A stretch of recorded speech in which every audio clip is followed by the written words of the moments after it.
பேரன்புக்கும் மரியாதைக்கும் உரிய சான்றோர் பெருமக்களே, சிந்தனையாளர்களே, உங்கள் அனைவரையும்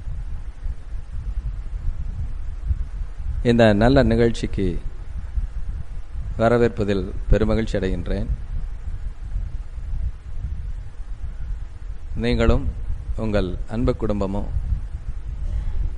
எல்லா வளங்களும் பெற்று சிறப்புற்று வாழ வேண்டும் என்று வாழ்த்தி மகிழ்கிறேன். வாழ்க வளமுடன். மேலும் இந்த நல்ல நிகழ்ச்சியிலே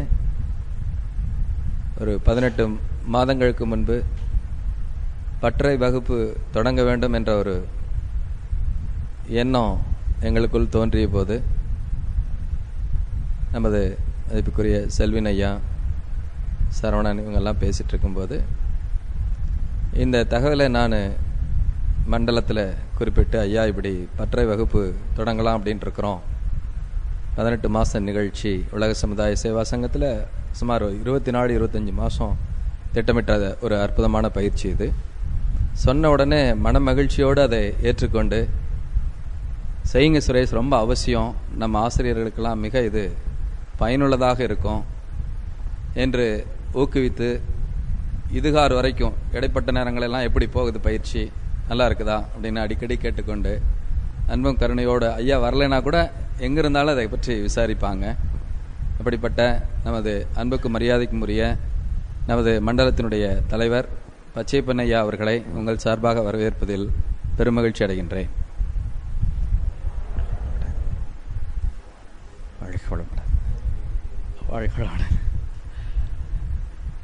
மேலும் இந்த நல்ல பயிற்சியை இங்கே நடத்துவதற்கு இன்றும் சரி, ஆரம்பத்திலிருந்து சரி, ரொம்ப காலமாக ஐயா சொல்லிட்டு இருப்பாங்க, இது ஒரு நல்ல இடம், இது சரியாக பயன்படுத்தப்பட வேண்டும் சுரேஷ் அப்படின்னு சொல்லுவாங்க. இந்த கட்டடத்தை எழுப்பி நமது அறக்கட்டளையை கடந்த 10-15 ஆண்டு காலமாக மிக அற்புதமாக வழிநடத்தி கொண்டிருக்கோம். நமது அன்புக்குரிய நமது அறக்கட்டளையினுடைய தலைவர் செல்வராஜ் ஐயா அவர்களை உங்கள் சார்பாக வரவேற்பதில் பெருமகிழ்ச்சி அடைகின்றேன். வாழ்க வளமுடன், வாழ்க வளமுடன். மேலும் நமக்கு கிடைத்த ஒரு மாணிக்கம், ரத்தினம் என்ற எந்த பேரை வேணாலும் சொல்லலாம், ஐயா வெள்ளிங்கிரியா அவங்க. இந்த நிகழ்ச்சி நடக்கும்போது இங்கே இருக்கும் சின்ன சின்ன இடர்பாடுகளை பற்றி நான் சொன்ன உடனே உடனே செஞ்சிடலாம் அப்படின்னு சொல்லுவாங்க. எந்த மறுப்புமே இருக்காது. பார்த்தீங்கன்னா நாம் ஒரு 15-20 மாதத்துக்கு முன்னாடி நாம் இந்த சுற்று அமைப்புகள் எல்லாம் நிறைய சிரமம் இருந்தது. சின்ன சின்ன வேலைகளெல்லாம் நிறைய வேலைகள் இருந்தது. அதையெல்லாம் மனதில் கொண்டு உடனே அதுக்கான ஏற்பாடு செய்து பல இடங்களில் நமக்காக இந்த ஃபண்ட்ஸ் ரைஸ் பண்ணி இங்கே இப்போ சுமார் ஒரு 200 பேர் வந்து நல்ல சௌரியமாக உட்கார்ந்து தவம் பண்ணுறதுக்கு வசதி பண்ணி கொடுத்த, மற்றும் இந்த பயிற்சியில் ரொம்ப ஆர்வமாக நான் நேற்று தான் சொன்னேன் ஐயாவுக்கு, ஐயா இப்படி நிகழ்ச்சி இருக்குது வரணும். உடனே சரிங்க சுரேஷ், நிறைய ஷெட்யூலில் இருக்காங்க, ஐயா பற்றி சொல்லணும். நான் இந்த பெரிய குளமெல்லாம் பார்த்தீங்கன்னா தூர் வர்ற பணியில் 5000 பேர் 10,000 பேர் நின்று வேலை செஞ்சிட்ருக்காங்க. அதில் நடுவில் ஐயா நின்று வேலை செஞ்சுட்டு இருந்தாங்க. அவங்க இருப்பது நமக்கு உண்மையிலே பெருமைக்குரிய விஷயம். ஐயா வெள்ளிங்கிரி அவங்க இன்று நம்மிடம் வந்திருப்பதற்கு மிக மகிழ்ச்சிக்குரிய விஷயம். அவர்களையும் உங்கள் சார்பாக வரவேற்பதில் பெருமகிழ்ச்சி அடைகின்றோம். மேலும் அனுபவமே ஒரு சிறந்த ஆசான் என்று அடிக்கடி சொல்ல கேள்விப்பட்டிருக்கிறேன். அந்த வகையிலே நமக்கு ஒரு நல்ல அனுபவத்தை கடந்த 18 மாத காலமாக ஒவ்வொரு மாதமும் ஒரு கிளிப்பிள்ளைய, சின்ன குழந்தைகளை கையை பிடிச்சி அழைச்சிட்டு போனால் எப்படியோ அதுபோல் நம்மக்கிட்ட இருக்கக்கூடிய சின்ன சின்ன இடர்பாடுகளை எல்லாம் கருத்தில் கொண்டு, நாம் இத்தனைக்கு கேள்வி கூட அதிகமாக கேட்கறதில்ல, இருந்தாலும் நம்ம மனதில் என்ன கேள்வி தோன்றும், அதற்கு என்ன பதில் சொல்ல வேண்டும் என்பதையெல்லாம் ஆழ்ந்து சிந்திச்சு பதிலோடையே வர்ற நம்ம அன்புக்குரிய மதிப்புக்குரிய பேராசிரியர் ராதாகிருஷ்ணன் ஐயா அவர்களை உங்கள் சார்பாக வரவேற்பதில் பெருமகிழ்ச்சி அடைகின்றோம். மற்றும் நமது அன்புக்கும் மரியாதைக்கும் உரிய பேராசிரியர் பெருமக்கள் நன்மணி ஐயா மதுரையிலிருந்து, கற்பகம் விநாயகம் ஐயா நாகர்கோவில், எவ்வளோ டிஸ்டன்ஸ்லேருந்து முகமலர்ச்சியோட ஐயா நாங்கள் கூட இங்கேருந்து ஒரு 5 கிலோமீட்டர் 10 கிலோமீட்டர்லேருந்து நாம் வரும்போதே டயர்டாக உள்ளே வர்றோம். அவங்க இவ்வளோ டிஸ்டன்ஸில் வந்து காலையில் ஐயா எப்படி இருக்கீங்கன்னா, ஓ நல்லா இருக்கேன், சந்தோஷமாக இருக்கேன் சுரேஷ் அப்படிங்கிறாரு. அவ்வளோ பிரிஸ்கா. நான் ஒரு வேளை யோசிப்பேன், ஐயா என்ன இவ்வளோ பிரிஸ்கா எப்படி இருக்க முடியுது, அவர் நின்றாருனாலே அந்த பகுதி பூராமே கிளகட்டும். அந்த மாதிரி ஒரு மகிழ்ச்சியான அலையை எப்பொழுதுமே நம்மிடம் பகிர்ந்து கொண்டு உணர்வோடு நம்மை வழிநடத்தி கொண்டிருக்கும் பேராசிரியர் அவர்கள் அனைவரையும் இந்த நல்ல நேரத்தில் உங்கள் சார்பாக வரவேற்பதில் பெருமகிழ்ச்சி அடைகின்றோம். மேலும் இந்த ஒரு நல்ல வாய்ப்பின் மூலம் ஆசிரியர் அனைவரையும் வரவேற்பதிலையும் உங்கள் அனைவரையும் பல வேலைகளுக்கிடையே, ஐயா கூட இப்போ இடையில சொல்லிட்டு இருந்தாங்க 150 பேர் 200 பேர் வர்றாங்க அப்படின்னு சொல்லிட்டு இருக்கும்போது சொன்னேன், எவ்வளோ வேலைகள், எவ்வளோ பல காரியங்கள் இருக்குது. அதையெல்லாம் விட்டுட்டு நல்ல பயிற்சி, ஆசான் மேலே இருக்கக்கூடிய நல்ல நன்மதிப்பு, பயிற்சியினுடைய நோக்கம் முடிந்து இதுவரைக்கும் தொடர்ந்து 18 மாத காலங்கள் மிக சிறப்பாக வந்த உங்கள் அனைவரையும் இந்த நல்ல நேரத்தில் அறக்கட்டளையின் சார்பாகவும் அரங்காவலர் சார்பாகவும் ஆசிரியர் சார்பாகவும் வரவேற்று என்னுடைய வரவேற்பு உரையை நிறைவு செய்கிறேன். வாழ்க வளமுடன், வாழ்க வளமுடன், வாழ்க வளமுடன், வாழ்க வளமுடன். நண்பர்களே, இந்த பற்றவகுப்பினுடைய முத்தராய்ப்பு என்று சொல்லக்கூடியது உங்களுடைய அந்த பற்றவகுப்பில் பெற்ற அனுபவங்கள் என்று தான் சொல்ல முடியும். ஏன்னா இன்னைக்கு எல்லாரையும் விட ஒரு ஆதங்கமாக இருக்கக்கூடியவர்கள் மனவளக்கலை பேராசிரியர்கள், குறிப்பாக மேடையில் இருக்கக்கூடியவங்க. ஏன்னா இவங்களுக்கு 18 மாதம் கொடுத்துருக்குறோம், வாட்ஸ் த ரிசல்ட் அப்படின்ட்டு அவங்க எதிர்பார்க்கக்கூடிய ஒரு நிலையில் தான் இருக்கிறாங்க. இப்போ உங்களுடைய அனுபவங்களை நீங்கள் பகிர்ந்து கொள்ள போகிறீங்க. இது இட்ஸ் அவுட்கம். உங்கள்கிட்ட இருக்கக்கூடிய அந்த மாற்றங்கள், டிரான்ஸ்ஃபர்மேஷன்ஸ் என்ன இருக்குது அப்படிங்கிறது தான் அனுபவங்களாக அதை கூட சொல்கிறோம். முதல்ல பேராசிரியர் நம்ம சிவனேசன் ஐயா அவங்களை முதல்ல அனுபவ உரை கொடுக்க அளிக்கிறேன். வாழ்க வளமுடன். வாழ்க வையகம், வாழ்க வையகம், வாழ்க வளமுடன். வேதாத்திரியம் வாழ்க, குருவே துணை. சான்றோர் பெருமக்களே, இன்றைக்கு 18 மாத பயிற்சிக்கு பின்னர் இந்த பயிற்சி நிறைவின் போது நாம் அனைவரும் இந்த விழாவில் பங்கெடுத்து கொண்டிருக்கிறோம். இதில் நாம் பெற்ற அனுபவங்களை பற்றி கூறும்படி கேட்டிருக்கின்றார்கள். முதலில் நான் இந்த பயிற்சியை ஏற்பாடு செய்தவர்களுக்கு நன்றியை தெரிவித்துக் கொள்ள விரும்புகிறேன். இந்த ஏற்பாடுகள் அனைத்தும், உணவு முதல் மற்றும் இந்த பயிற்சிக்கு வேண்டிய கோர்ஸ் மெட்டீரியல், அனைத்து நிகழ்ச்சிகளும் மிகவும் சிறப்பாக செய்யப்பட்டிருக்கிறது. இந்த பயிற்சியிலே பங்கு பெற்றவர்கள் நிச்சயமாக ஞானிகளாக வர முடியும் என்பது என்னுடைய ஆணித்தரமான நம்பிக்கை. இந்த பயிற்சியில் கலந்து 3 மாத கால, அதாவது 3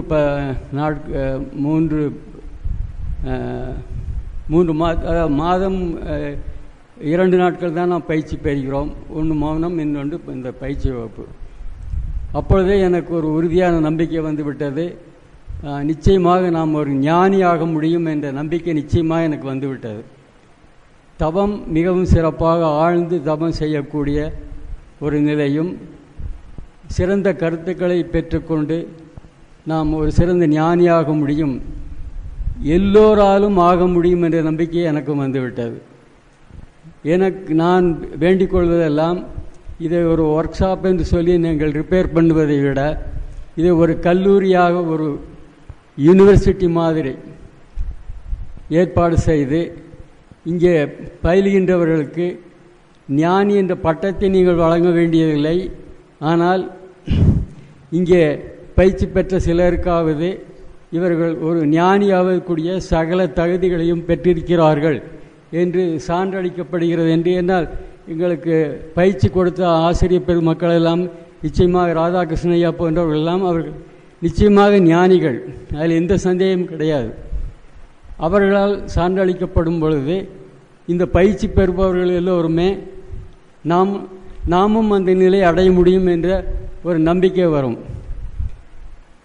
ராதாகிருஷ்ணன் ஐயா கூறினார்கள், எல்லோரும் வேதாத்திரி மகரிஷி ஆக முடியும்.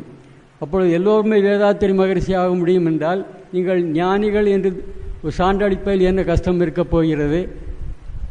இனிமேல் வரும் காலங்களில் இங்கே பயிற்சி பெறுபவர் அவர் அனைவரும் மெய்ஞானிகளாக வேண்டும் என்று வாழ்த்தி இந்த உரை முடித்துக் கொள்கிறேன். வாழ்க வளமுடன்.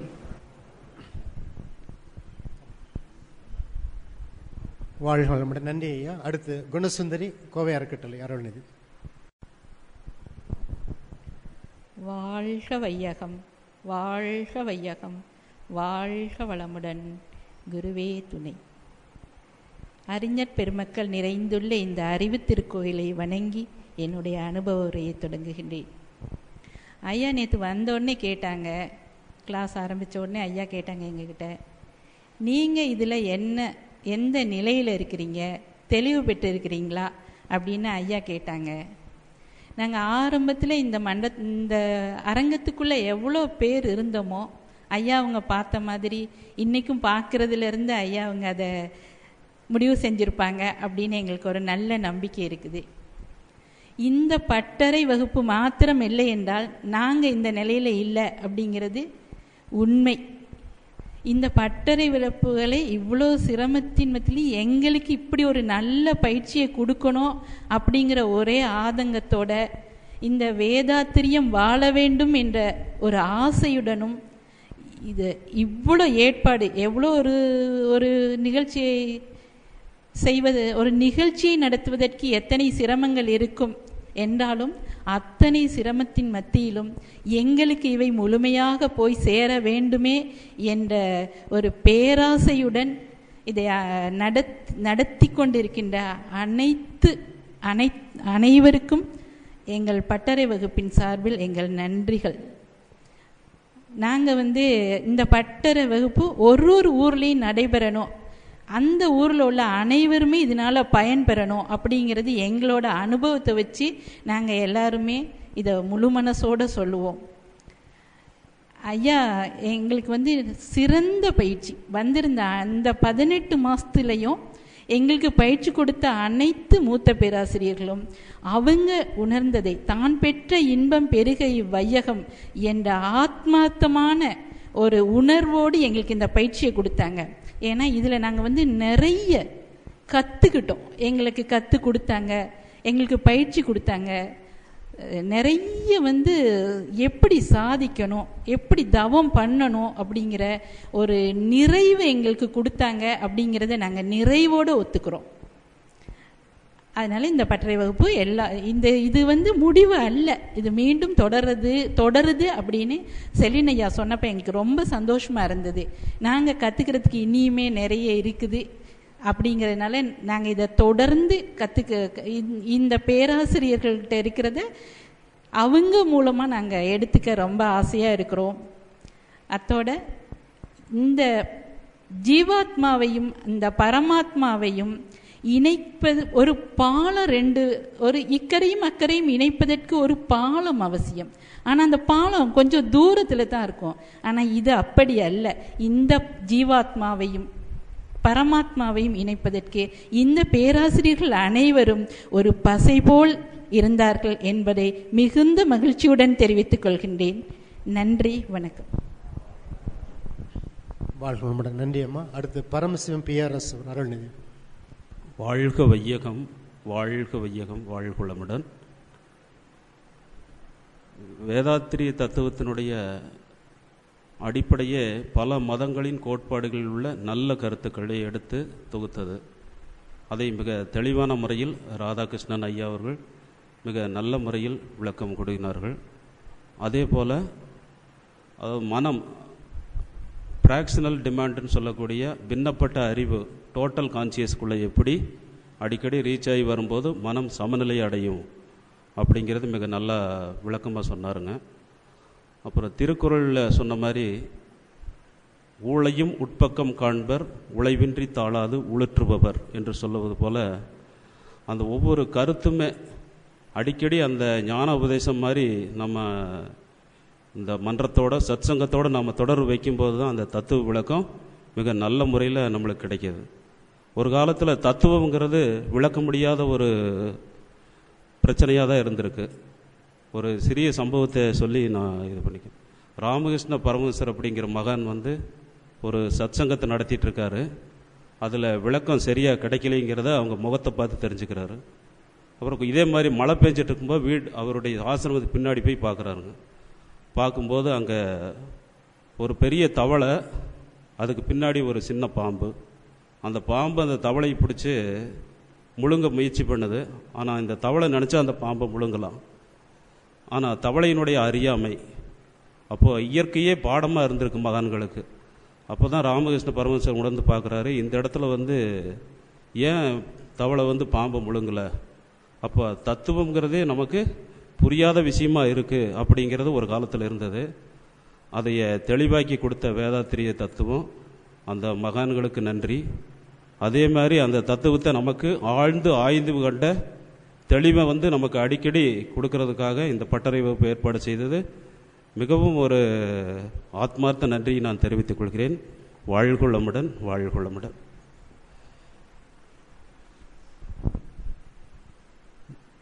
நன்றி ஐயா, வாழ்க வளமுடன். அடுத்து காயத்ரி PRS. காயத்ரி PN புதூர்.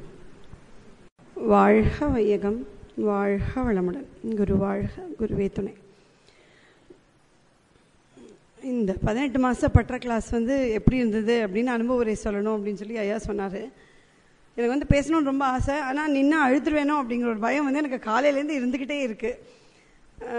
இந்த 18 மாதங்கள் எப்படின்னா, ஒரு குழந்தை ஸ்கூல் முடிஞ்சு ப்ரீகேஜிக்கு அம்மா எப்படி கொண்டு போய் விடுவாங்களோ அந்த மாதிரி அவங்கவுங்க மன்றங்களில் வேதாத்திரியை பற்றி தெரிஞ்ச நிலையில், அதாவது மேலோட்டமாக நமக்கு எல்லாருக்கும் தெரியும், அகத்தாய்வை முடிச்சிருக்கோம், 4 அகத்தாய்வை முடித்தவர்கள் இந்த கிளாஸ் அட்டன் பண்ணலாங்கிற மாதிரி ஒரு இது சொல்லியிருந்தாங்க.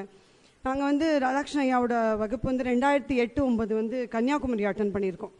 ஐயாவை முதல் தடவை பார்த்ததுலேருந்தே அதில் ஒரு வார்த்தைகளால் சொல்ல முடியாது. அந்த அனுபவம் அவ்வளோ ஒரு பெரிய ஒரு அனுபவமாக இருந்துச்சு. அதுக்கப்புறம் TKS ஐயாவோட வகுப்புகள் குற்றாலத்தில் 3 தடவை அட்டன் பண்ணியிருக்கோம். அப்போ அங்கே போகும்போது எல்லாரும் சொல்லுவாங்க, எங்களுக்கு பற்ற கிளாஸ் நடக்குது. பார்த்திங்கன்னா நாங்கள் மட்டும்தான் கோயம்புத்தூர்லேருந்து ஒரு 5-6 பேர் மட்டும் இருப்போம், மற்றவங்க எல்லாம் பற்ற வகுப்பு அட்டன் பண்ணுறவங்க. அவங்க பற்ற கிளாஸுன்னு இதையே தான் பேசிகிட்டு இருப்பாங்க 3 நாள். அப்படின்னா என்ன, பற்றனா என்ன, அது அந்த தாகம், அந்த இது ரொம்ப ஒரு ஏக்கம், ரொம்ப இது ஜாஸ்தி ஆயிடுச்சு. அப்போ நான் TKS ஐயா கிட்ட ஒவ்வொருத்தரும் அவங்க குறைகள் சொல்லி பேசும்போது நான் ஐயா கிட்ட போய் கேட்டது தான் கேட்டேன். ஐயா, எங்களுக்கு நாங்கள் கோயம்புத்தூர்லேருந்து வரோம், அவ்வளோ தூரத்துலேருந்து வரோம், ரெகுலராக வர முடியாது. அப்போ எங்களுக்கு சென்னைக்காரங்களுக்கு ஏற்பாடு பண்ண மாதிரி 3 மாதத்துக்கு ஒருக்காவோ 6 மாதத்துக்கு ஒருக்காவோ பற்ற வகுப்பை பண்ணி கொடுங்க அப்படின்னு சொன்னேன். அப்போ ஐயா சொன்னார், ஆல்ரெடி 4 பற்ற நடத்துகிறேன் நான் திருநெல்வேலியில், எனக்கு டைமே இல்லை, நீங்கள் பாருங்கம்மா, நீங்கள் சங்கல்பம் போடுங்க, குரு செய்வார் அப்படின்னு சொல்லிட்டு அந்த ஜூலையில் நாங்கள் வந்தாச்சு. வந்ததுக்கப்புறம் அதுக்கப்புறம் தினமும் தவத்தில் இதுதான் கேட்குறது, எதுவும் கிடையாது எங்களுக்கு. அங்கே இருக்கிறவங்களுக்கு பற்ற கிடைக்கிது, எங்களுக்கே கிடைக்கல. ஸோ எனக்கு மகரிஷியை நான் பார்க்கலங்கிறது ஒரு பெரிய ஒரு இதான ஒரு விஷயம். நான் 2007 தான் வந்தேன். அது இந்த பற்ற கிடைச்சது எனக்கு ஒரு பெரிய ஒரு இது. ஐயா நவம்பர் டிசம்பரில் ஒவ்வொரு மன்றங்களுக்கும் அறிக்கை வந்தபோது PN புதூரில் சொன்னார், இந்த மாதிரி பற்ற வகுப்பு ஆரம்பிக்க போகிறோம்.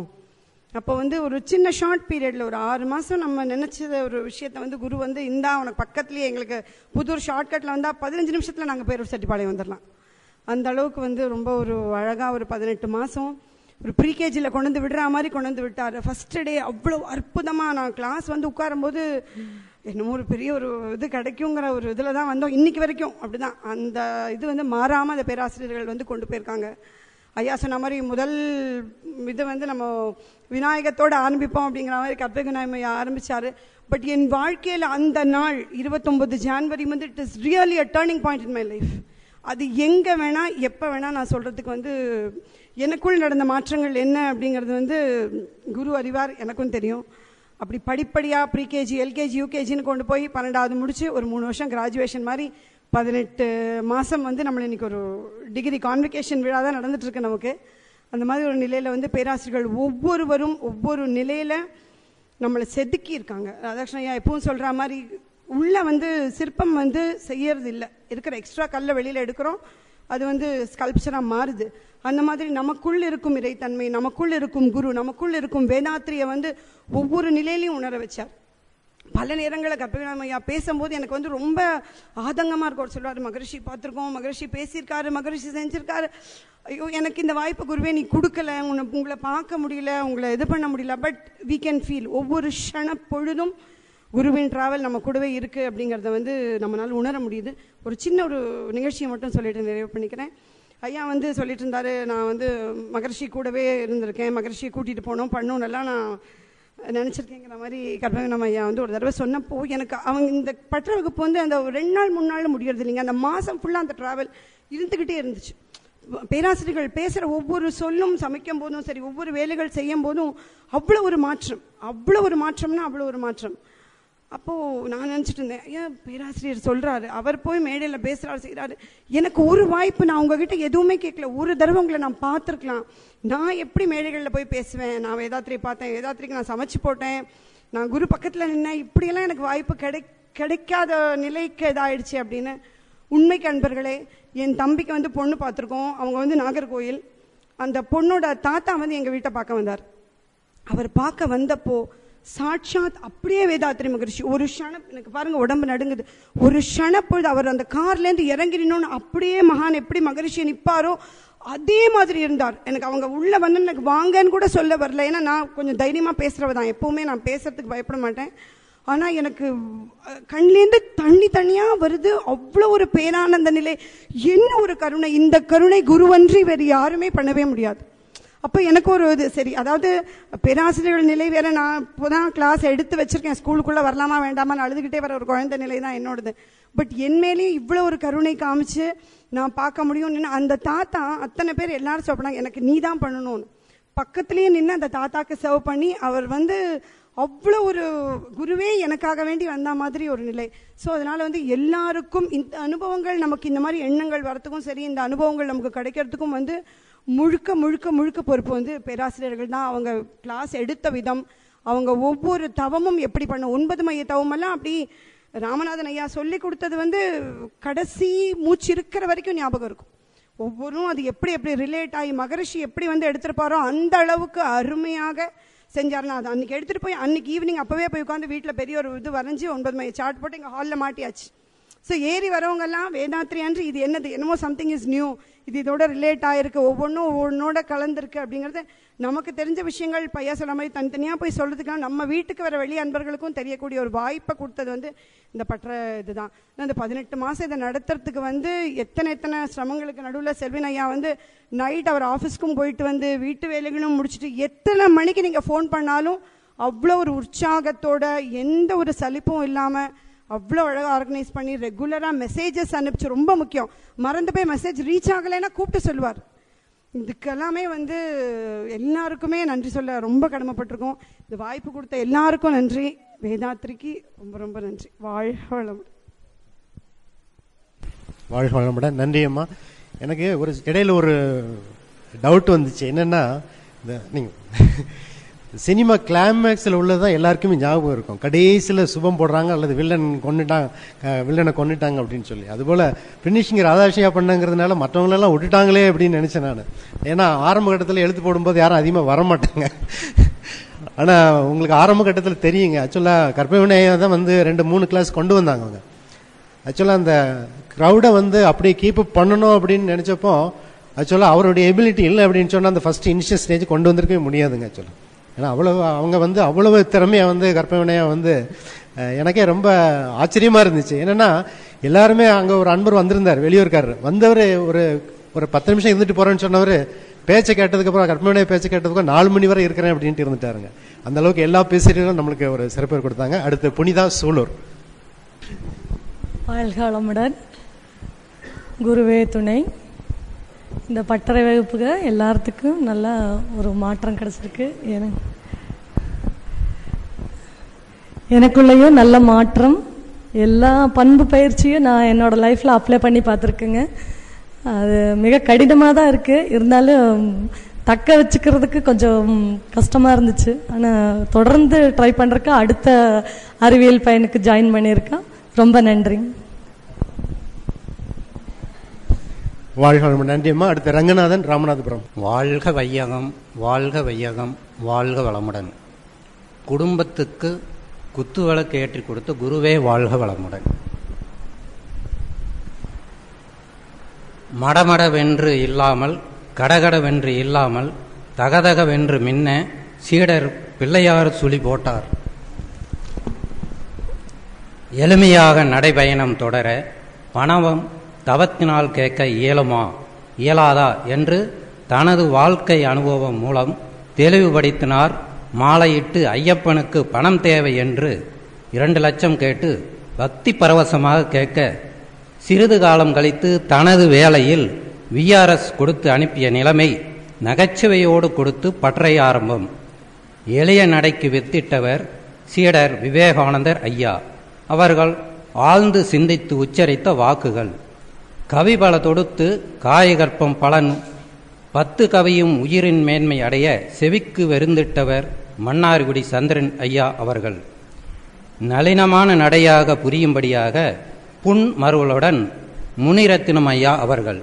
சிரித்த முகமும் சிந்தனைக்கு கொண்டு சென்ற வெங்கடாசலம் ஐயா அவர்கள். சீர்மிகு பண்பாட்டென 9 மையம் நெறிபடித்து இதழ்கள் கலர்கள் செழுமையாக்கி வடித்து கொடுத்த RMJ ஐயா அவர்கள்.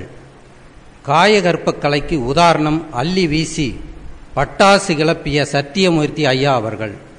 கேள்விகள் தொடுத்து சிறகுகளை உசுப்பி உறக்கத்தை அகற்றி நகைகளை அகற்றி நன்மதிப்புடன் நட்பு பரிமாறிய நன்மணி ஐயா அவர்கள்.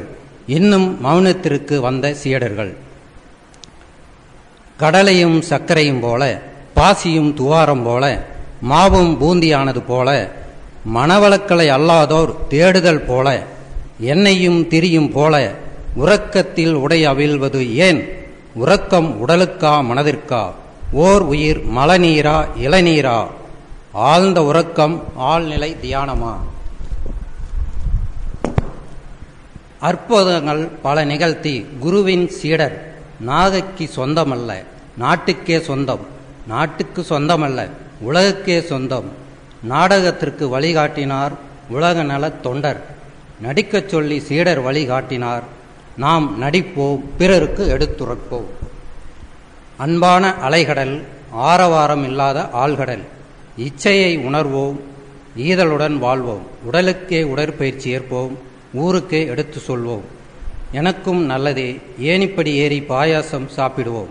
ஐம்புலனை உணர்வோம், ஓர் உலக ஆட்சியை கொணர்வோம். ஓசி விடாமல் ஆசையை நிறைவேற்றுவோம். ஔவையில் கூறிய கொடியுடை பின்பற்றுவோம்.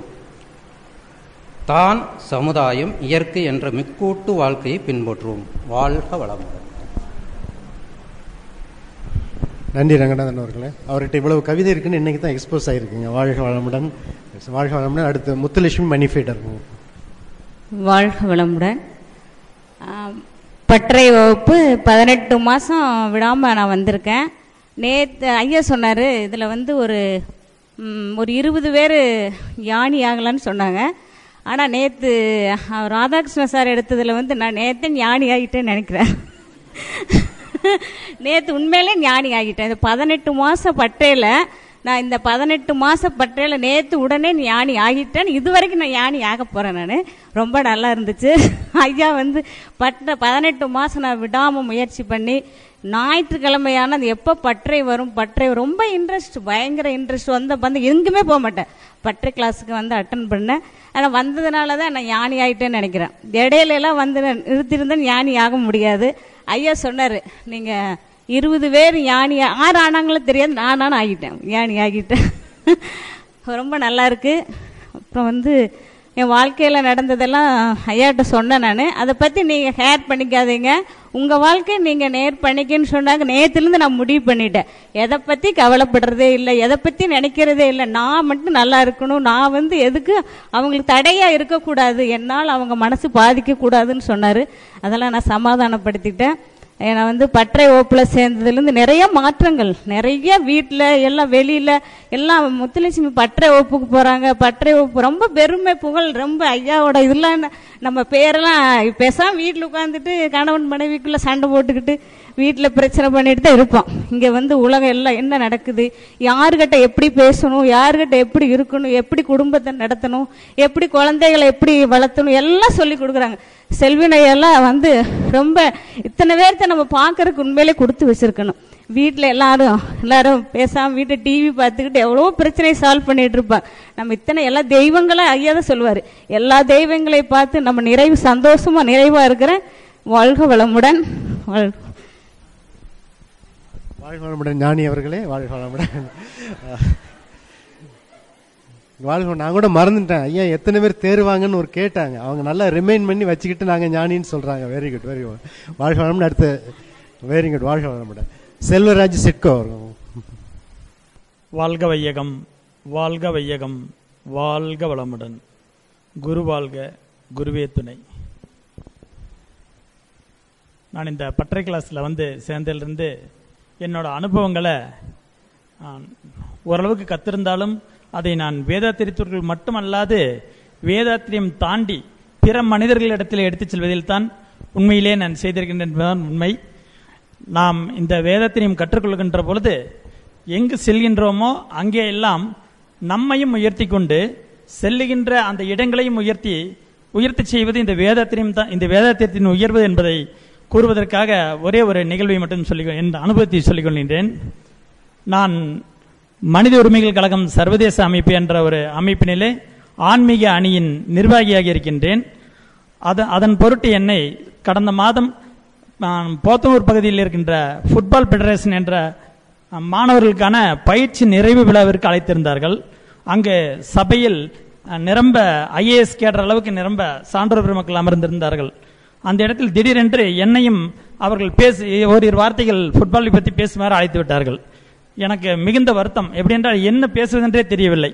நமக்கும் ஃபுட்பாலுக்கு சம்மந்தமே இல்லை, சொல்லப்போனால் பார்க்கறது கூட இல்லை. அந்த இடத்துல நம்மளை கூப்பிட்டுருக்காங்களே என்ன பண்ணுறதுன்னு நான் நினச்சப்போ உண்மையிலேயே சூக்குமமாகவும் பிரணவமாகவும் என்னை ஆட்கொண்டார் நமது மகரிஷி தான். உண்மையிலேயே சொல்லணும், அந்த இடத்துல நான் சொன்ன விஷயம் ஒரு விளையாட்டை கூட தத்துவமாக மாற்றி காட்ட முடியும் என்றால் அது நம் வேதாத்திரிய பயிற்சியின் மூலமாகத்தான் முடியும் என்பதை அங்கே ஒரு சில வார்த்தைகள் மூலமாக சொன்னேன். அதை உங்களுக்கு என் அனுபவமாக சொல்கின்றேன். அங்கே நான் பேசும்போது சொன்னேன், நம் முன்னோர்கள் நாம் பிறந்ததிலிருந்து இறக்கின்ற வரை நம்மோடு உடன் வருவது நம் உடல் மட்டும்தான் என்பதை அறிந்த முன்னோர்கள் அந்த உடலை பக்குவப்படுத்துவதற்காகத்தான் அன்றைய காலகட்டங்களில் ஆசனங்களையும் பிராணாயாமங்களையும் நமக்கு கொடுத்து அந்த உடலை திடப்படுத்தினார்கள், ஆரோக்கியமாக வாழச் செய்து வாழ்வின் நோக்கமான இறைநிலையை அடைவதற்காக அதை பயன்படுத்தினார்கள். பிற்காலத்தில் வந்த நமது முன்னோர்கள் எல்லாம் வெறும் ஆரோக்கியம் மட்டும் இருந்தால் முடியாது, உடல் சார்ந்து உழைத்து உண்ண வேண்டிய ஒரு காலகட்டங்கள் வருகின்ற பொழுது உடலுக்கு வலிமை வேண்டும். அது பருவம் அடைந்த பிறகு அந்த வலிமையை கொண்டு வர முடியாது. அதற்கு இளமையிலேயே இருந்து வலிமை ஏற்படுத்த வேண்டும் என்ற நிலை வந்தபோது இது போன்ற விளையாட்டுகளை எல்லாம் தோற்றுவித்தார்கள். அப்படிப்பட்ட விளையாட்டுகளில் தலைச்சிறந்த விளையாட்டு தான் இந்த கால்பந்து என்பதாகும். எப்படி என்றால் அந்த கால்பந்து மட்டும்தான் வேகம், விவேகம், சமயோஜித புத்தி இவைகளெல்லாம் உள்ளடங்கிய ஒரு விளையாட்டு கால்பந்து. எப்படி தன்னை நோக்கி ஒரு பந்து வந்தால் அந்த பந்தை தடுத்து அது தோல்விக்கு சென்று விடாமல் அதை தன்னால் வெற்றி பாதையில் மாற்ற முடியாவிட்டாலும் கூட நம் குழுவில் யாரோ ஒருவருடன் பாஸ் செய்து அந்த தோல்வி காணாது அதை வெற்றிக்கு எப்படி திருப்புவது என்ற தன்மை அந்த ஃபுட்பாலில் இருக்கின்றது.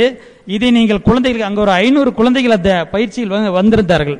அப்போ நான் சொன்னேன், இது வெறும் குழந்தைகளுக்கு நீங்கள் வெறும் விளையாட்டாக மட்டும் போதிக்காமல் இதே போன்ற நிலை வாழ்க்கையில் எவர் மூலமோ எங்கிருந்தோ நம்மளுக்கு பிரச்சனைகள் நம்மை நோக்கி வரும், அதை நாம் தடுத்து நம்மை அந்த பிரச்சனையை தோல்வியடை செய்து விடாமல் நம்மால் அந்த பிரச்சனையை சந்திக்க முடியுமா, இல்லது நமது கூட்டத்தில் நாம் பழகின்ற மக்களாலோ நம்ம சமுதாயத்திலாலோ அந்த பிரச்சனையை தீர்த்து தர முடியுமா என்று அந்த சமயோஜித புத்தியில் உடனுக்குடனே ஆராய்ந்து அதை யார் மூலமாக தீர்க்க முடியும் என்று சென்றால் அந்த பிரச்சனையை உடனே அவர்களை தீர்த்து கொடுத்து அவர்களை தோல்விக்கு செல்லாமல் வெற்றியின் பாதையில் திருப்பி கொடுக்கும்.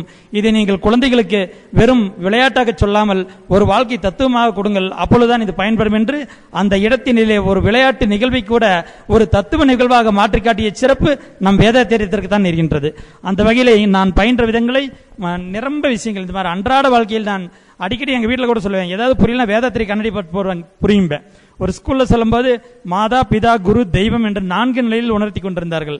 அப்போ நான் சொன்னேன், தெய்வம் என்பது மிகவும் உயர்ந்த நிலை, இதை முன்னோர்கள் அறியாமலா 4வது நிலையில் வைத்திருக்கின்றார்கள், அப்போது ஏன் 4வது நிலையில் இருக்கின்றது என்று கேட்டேன். அந்த ஆசிரியர்களுக்கு தெரியவில்லை. அப்போ நான் சொன்னேன், இல்லை, மாதா, பிதா, குரு இசிக்கோல்டு தெய்வம், அதை நீங்கள் சேர்த்து சொல்லி அதை தனியாக்கி விட்டீர்கள், இந்த 3 மட்டும்தான் தெய்வம், இதை 3 தவிர வேறொன்று தெய்வம் இல்லை என்று அவர்களிடத்தில் எடுத்து கூறினேன். இதெல்லாம் எனக்கு வேதாத்தியத்தில் கற்றதுதான். அதுபோல் இந்த வேதாத்தியத்தை படிப்பதற்கு முன்பாக நான் குருவை அறிவதற்கு முன்பாகவே வேதாத்தியத்தை ஓரளவுக்கு கற்றுக்கொள்ள ஆரம்பித்தேன். ஆனால் குருவை நமக்கு உண்மையிலேயே எடுத்துக் கொடுத்தவர் நமது ஐயா கற்பவிநாயக ஐயா அவர்கள் தான் சொல்ல வேண்டும். உண்மையிலே அவ்வளவு அற்புதமாக அவர் சொல்வார் பாருங்க, நம்ம குரு இருக்காரு அப்படின்னு சொல்வார் பாருங்களேன். உண்மையிலே சொல்றேன், அந்த நேரத்தில் அவர் சொல்லும் போது நம்ம அம்மாவை பத்தியோ நம்ம குழந்தைகளை பத்தியோ யாராவது சொன்ன எப்படி நம்மளுக்கு ஒரு உயிர்கலப்பு ஏற்படும், அந்த அளவுக்கு அவர் ஒரு நிகழ்ச்சியை நம்மளுக்குள்ள ஏற்படுத்தி கொடுப்பார். ஒவ்வொரு முறையும் அவர் குருவை சொல்லவே இல்லை, நம்மிடம் பெற்று கொடுத்தார் என்றுதான் சொல்ல வேண்டும்.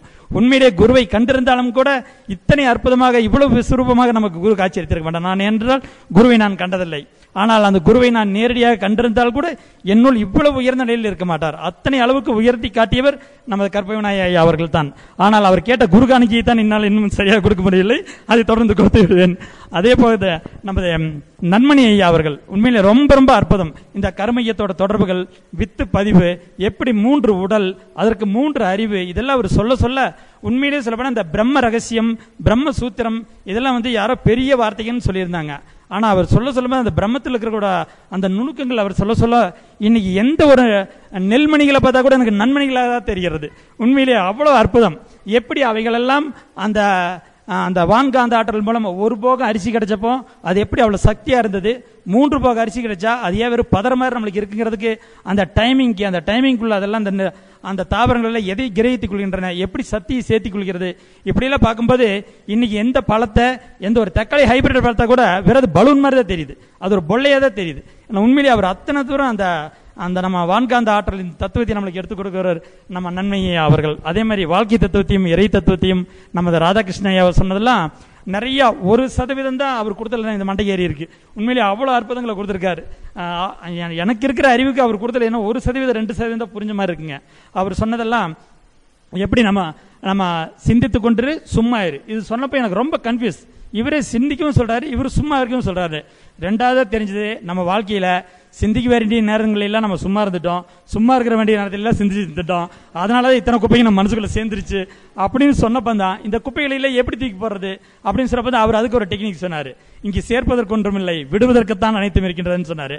அப்போ அந்த விடுவதற்குன்னு சொல்லும் போது எங்கிருந்து விட முடியும், புறத்துல இருந்து விட முடியாது, அப்ப அகத்துல இருந்து நம்ம விட முடியும் அப்படின்னு சொல்லும்போது அவர் மனம் திரும்புங்கள்னு சொன்னதுக்கு அர்த்தம் புரிஞ்சுது. அவர் சொன்ன வார்த்தை மனம் திரும்புங்கள், அகம் பிரம்மா. அவர் உள்ள திரும்ப சொன்னதுக்கு அர்த்தம் எப்ப தெரிஞ்சுன்னா, உனக்குள்ளதான் எல்லாமே இருக்கு, நீ விரதெல்லாம் விட்டீங்கன்னா உனக்குள்ள இருக்கிற கடவுள் வெளியே வருவாரு அப்படின்னு. அந்த மாதிரி ஒவ்வொரு விஷயங்களையும் அவங்க சொன்னதோட நினைவுகளை சொல்லப்போனா இந்த ஒரு கொடுத்த இந்த 3 நிமிஷத்துல கண்டிப்பா நம்மளால அதை பக்கத்துல கூட போக முடியாது. அதே மாதிரி சின்ன சின்ன தொகுப்புகளா அந்த 18 மாசங்களுள்ள நம்ம சேர்த்தோம்னா 2 கிளாஸ் நடத்துற அளவுக்கு நம்மளுக்கு செல்வின் ஐயா அவர் பெற்றதை நம்மளுக்கு கொடுத்திருக்கிறாரு. அந்த அளவுக்கு உண்மையிலேயே சொல்லணும். இதுக்கு ஏற்பாடு பண்ணவங்களுக்கும் சான்றோர் பெருமக்களுக்கும் என் நன்றியை கூறிக்கொண்டு, நான் இந்த ஆயுட்கால பயிற்சியாளனாக தொடர்ந்து இருப்பேன். என் வாழ்வின் முழுமை கிடைக்கும் வரையிலோ அல்லது அறிவின் முழுமை கிடைக்கலையோ நான் தொடர்ந்து பயிற்சி செய்வேன். அப்படி ஒரு நேரம் முழுமை அடைந்தால் நானும் இந்த மேடையில் அமர்ந்து மற்றவர்களுக்கு அதை அடைவதற்கு முயற்சி செய்வேன் என்பதை கூறிக்கொண்டு வாய்ப்பளித்து மிகின்றேன். வாழ்க வளமுடன். வாழ்க வளமுடன். நன்றி ஐயா. விரைவில் உங்களை நாங்கள் மேடையில் ஏற்றிடுறோம். வாழ்க வளமுடன். வாழ்க வளமுடன். அடுத்து ராஜேஸ்வரி NSN பாளையம். வாழ்க வையகம், வாழ்க வையகம், வாழ்க வளமுடன். குரு வாழ்க, குருவே துணை. நல்லாரை காண்பதுவும் நன்றே, நல்லார் சொல் கேட்பதுவும் நன்றே, நல்லார் உரைகள் உரைப்பதுவும் நன்றே, நல்லாரோடு இணங்கி இருப்பதுவும் நன்றே. இல்லைங்களா? அப்போது இந்த 18 மாத காலமும் தமிழ்நாட்டிலேயே மிகச்சிறந்த பேராசிரியர்களை கொண்டு இந்த பட்டறை வகுப்புகளை இங்கே இருக்கிற பேராசிரியர்கள் எல்லாம் நம்மளுக்கு கொடுத்துருக்காங்க. இந்த 18 மாதமும் அவங்களோட அந்த நல்லாருடைய கண் பார்வைப்பட்டாலே நம்மளுடைய துன்பங்கள் எல்லாம் தீரும், நாமளும் புனிதம் அடையலாம் அப்படின்னு சொல்லியிருக்காங்க. அவங்களுடைய பார்வைப்பட்டு நாமளும் நம்ம கர்மையும் தூய்மை அடைஞ்சிருக்கு, நம்மளுடைய அறிவில் நல்ல தெளிவு கிடைச்சிருக்கு. இதை நல்லா என்னால் உணர முடியுது. இப்போ நான் எனக்கு தவம் ஆரம்ப நிலையில் தவம் எடுத்தப்போ நல்ல ஆகினை கிடைச்சிது, துரியம் கிடைச்சது. சாந்தியில் கொஞ்சம் டவுட் இருந்தது. அதில் உள்நோக்கிய பயணம், உள்ளே போகணுன்னே சொன்னாங்க. எதுக்குள்ளே போகிறதுன்னு கொஞ்சம் தெரியலை. அப்புறம் சாந்தி தவத்தில் தான் போகணுன்னு அப்புறமா புரிஞ்சுது, கொஞ்சம் ஆரம்ப ஸ்டேஜில். அப்புறம் சாந்தி தவத்துக்குள்ளே தான் போக சொல்கிறாங்க அப்படின்ட்டு உள்ளே போனால் அங்கே மூலாதாரத்தில் ஒரு தட்டு மாதிரி தான் என்னால் சொல்லலை முடிஞ்சுது. அதுக்கப்புறமா எதுக்குள்ளே போகிறதுன்னு தெரியலை. ஆனால் உள்நோக்கிய பயணம்னு சொல்லிட்டு இருந்தாங்க. நிஜமாவே என்னோட அறிவுக்கு அது புரியவே இல்லை. அப்புறம் ரொம்ப நாள் இது என்ன பண்ணுறதுன்னு தெரில. நானும் நிறைய பேர்த்துக்கிட்ட கேட்டேன், ஆனால் விளக்கமாக சொல்ல. அப்படியே உள்ளுக்குள்ளே போங்கன்னு மட்டும் சொன்னாங்க. சரி அப்படின்ட்டு இந்த பட்டறை கிளாஸுக்கு வந்த பின்னாடி தான் இங்கே கற்பக விநாயகம் சாரும் நன்மணி ஐயாவும் இந்த சாந்தி தவத்தை பற்றி கருமையத்தை பற்றி சொன்னாங்க. அப்போ தான் அவங்களுடைய விளக்கத்திலிருந்து எனக்கு ரொம்ப நல்லா புரிஞ்சது. அங்கே நம்ம கருமையங்கிறது 3 இயக்கங்களுடைய மையம், அதில் உயிர் துகள் இருக்குது, அந்த நடுவில் இருக்கிற உயிர் துகளுக்குள்ளே போகணும் அப்படிங்கிறது இங்கே வந்த பிறகு தான் எனக்கு புரிஞ்சது. அந்த நடுவு மத்தியில் இயங்கக்கூடிய அந்த உயிர் துகளுக்குள்ளே போனால் அங்கே சுத்தவெளி இருக்குது, இறைநிலை இருக்குது, அந்த இறைநிலையோட நாம் இணையணும் அப்படிங்கிற தெளிவு என்னோட அறிவுக்கு அப்புறம்தான் புரிஞ்சது. அப்புறம்தான் சாந்தி தவத்தில் இன்னும் நல்லா டீப்பாக போக முடிஞ்சது. அப்போ தான் சில தத்துவ வார்த்தைகளுக்கு எனக்கு நல்லா புரிய ஆரம்பித்தது. அதான் என்னென்னா, என்னுள்ளே நீ விளங்க, உன்னுள்ளே நானடங்க, உனதொளியில் எனதுள்ள தூய்மை பெற்றேன் அப்படிங்கிற வார்த்தைக்கு எனக்கு அன்னைக்கு தான் இங்கே வந்த பிறகுதாங்க விளக்கம் தெரிஞ்சது. அகம் பிரம்மாஸ்மி அப்படின்னு சொல்கிறாங்க இல்லைங்களா, உன்னுடைய அகம் பிரம்மமாக இருக்கிறது. அப்புறம் தத்துவமசி அப்படிங்கிற அந்த 2 வார்த்தையோட முழு பொருளும் எனக்கு இங்கே இந்த கிளாஸ் எல்லாம் அட்டன் பண்ண பின்னாடி அப்புறம்தான் எனக்கு ஒரு நல்ல தெளிவு உண்டாச்சு. அப்புறம் நான் என்ன பண்ணுவேன்னா, இவங்கெல்லாம் கிளாஸ் எடுக்கும்போது கடகடன்னு இந்த நோட்ஸ் எடுத்துக்குவேன். இவங்க சொல்கிற சின்ன சின்ன கதைகள், அப்புறம் இவங்க சொன்ன நிகழ்ச்சிகள், அது எப்படி விளக்கம் சொல்லணும் அப்படின்னெல்லாம் எடுத்துப்பேன். அப்புறம் எனக்கு கிளாஸ் கிடைக்கும் பொழுது அதையே அப்படியே அப்ளை பண்ணுவேன். நல்லா பிட் அடிச்சிருக்கேன் இவங்கள பார்த்து. அப்போது எனக்கு கிடைச்சி நிறைய கிஃப்ட் கிடைச்சிருக்கு. உங்கள் கிளாஸ் நல்லா இருக்கு, நீங்கள் சொல்கிறது எனக்கு நல்லா புரியுது அப்படின்னு சொல்லும்போது நான் அப்போ இவங்கள தான் நினச்சிப்பேன். ஓ, இவங்கெல்லாம் நம்மளுக்கு கொடுத்ததுனால, இங்கே பட்டறை கிளாஸ்க்கு வந்ததுனால தான் இந்த நோட்ஸ் எல்லாம் எடுக்க முடிஞ்சது, அதனால தான் நம்ம இவ்வளோ தெளிவாக சொல்ல முடிஞ்சது அப்படின்ட்டு நான் நினச்சிக்குவேன். அந்த அளவுக்கு எனக்கு ரொம்ப ரொம்ப நிறைய கிஃப்ட் கிடைச்சிருக்கு. என்னுடைய அறிவில் நல்ல ஒரு தெளிவு உண்டாயிருக்கு. அதுக்கு பாடுபட்ட அனைவருக்கும் என்னுடைய வாழ்த்துக்கள்.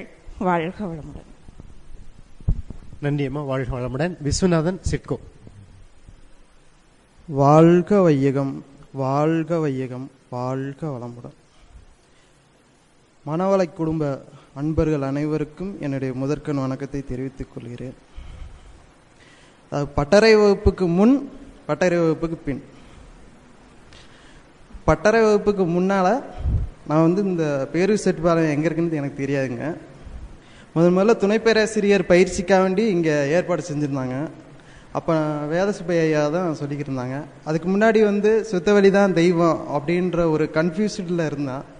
அன்றைக்கி வேதசுப்பையா கிளாஸ் எடுக்கிறப்ப தான் ஒரு தீர்மானத்துக்கே வந்தேன். சுத்தவெளி தான் தெய்வம், வேறு அதாவது இறை தன்மை அப்படின்றத அன்றைக்கி கன்ஃபார்ம் பண்ணேன்.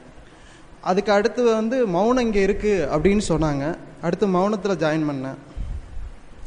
மௌனத்துக்கு வர்றப்ப இந்த பட்டறை வகுப்பு போர்டை மட்டும் பார்ப்பேங்க. பாட்டோன்னு பட்டறைனாவே என்ன, நம்ம ஊரில் அருவா சுத்தியில் இது அடிக்கிறக்கூடிய பட்டறை தானே, அப்போ இதுக்கு பட்டறைன்னு வச்சுருக்காங்க அப்படிங்கிற ஒரு திங்கிங் வந்துச்சுங்க. மௌனத்தில் ஒரு ரிசர்ச் நடந்துச்சு. பட்டறை அதனுடைய முடிவு என்னன்னா பதப்படுத்துறதுக்கு ஷார்ப்பு இருந்தாத்தே எந்த ஒரு பொருளையும் கட்டு அதாவது வெட்டும் பொழுது ஷார்ப்பாக, வெட்டப்படும் பொருளை விட வெட்டும் பொருள் வலிமை ஜாஸ்தியாக இருக்கணும், அப்போ தான் அதை ஈஸியாக வெட்ட முடியும் அப்படிங்கிற ஒரு சின்ன ஒரு குழு கிடச்சிச்சுங்க.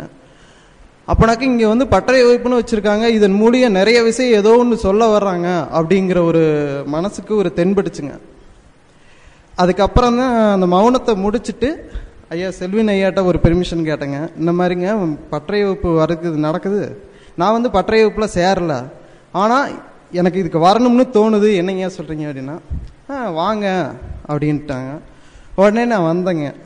அதே பட்டறை வகுப்புக்கு பின்ன அப்படிங்கிற வந்தோடனேவும் இங்கே நடத்தக்கூடிய தவம், முதல்ல தவம் நடத்துகிறாங்க. அந்த தவத்தில் ரொம்ப டீப்பாக போயிட்டேன். திருப்பி இவங்க சொல்லக்கூடிய கருத்துக்கள்லாம் அப்படியே உள்வாங்கும் சக்தி அதிகரிக்க ஆரம்பிச்சிருச்சுங்க. அதிலிருந்து வேறு என்ன வேலை இருந்தாலும் சரி, பட்டறை வகுப்பு என்னைக்கு, மௌனம் என்னைக்கு, அந்த டேட்டை மட்டும் குறிச்சிட்டு மற்ற வேலைகள்லாம் தள்ளி வச்சுட்டு முதல்ல இங்கே வர ஆரம்பிச்சுங்க. போன வருஷம் 12 அதாவது 1வது மாதத்தில் வர ஆரம்பித்தேன். இந்த வருஷம் 5வது மாதம் வந்துருச்சுங்க. ஆனால் பட்டறை வகுப்பில் ஜாயின் பண்ணாமையே எனக்கு இவ்வளவு ஆர்வத்தை தூண்டக்கூடிய அளவுக்கு மனவளக்கலை பட்டறை வகுப்பு இவ்வளவு தாக்கத்தை ஏற்படுத்தியிருக்கு. ரெண்டாவது, இங்கே கொடுக்கக்கூடிய அந்த பயிற்சிகள் 1, 2 என்னோட வாழ்க்கையில் அப்ளை பண்ணி பார்த்தேன். ஏன்னா நான் சாதாரண ஒரு வேலைக்கு போய்கிட்டு இருந்தேங்க. அப்போ அங்கே ஒரு 2 மிஷினரி போட்டாங்க, அதை மெயின்டைன் பண்ணத்தான் சொன்னாங்க. இங்கே பட்டறை வகுப்புக்கு போகிறப்ப அதை மெயின்டைன் பண்ணி பார்க்கையில கடைசியில் பார்த்தா அதுக்கு நான் பார்ட்னராக சேரக்கூடிய ஒரு தகுதியை உருவாக்கி வச்சுருக்குங்க. அந்தளவுக்கு மனவளக்கலை பட்டறை வகுப்பு வந்து மன வலிமையும் அறிவு தெளிவும் கொண்டு வர அளவுக்கு கொண்டு வரதுக்கு வாய்ப்பு அளிக்குது.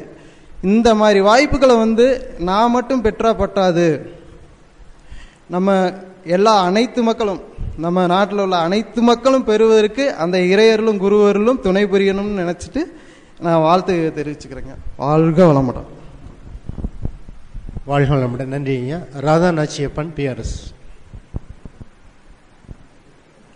வாழ்க வையகம், வாழ்க வையகம், வாழ்க வளமுடன். குரு வாழ்க, குருவே துணை.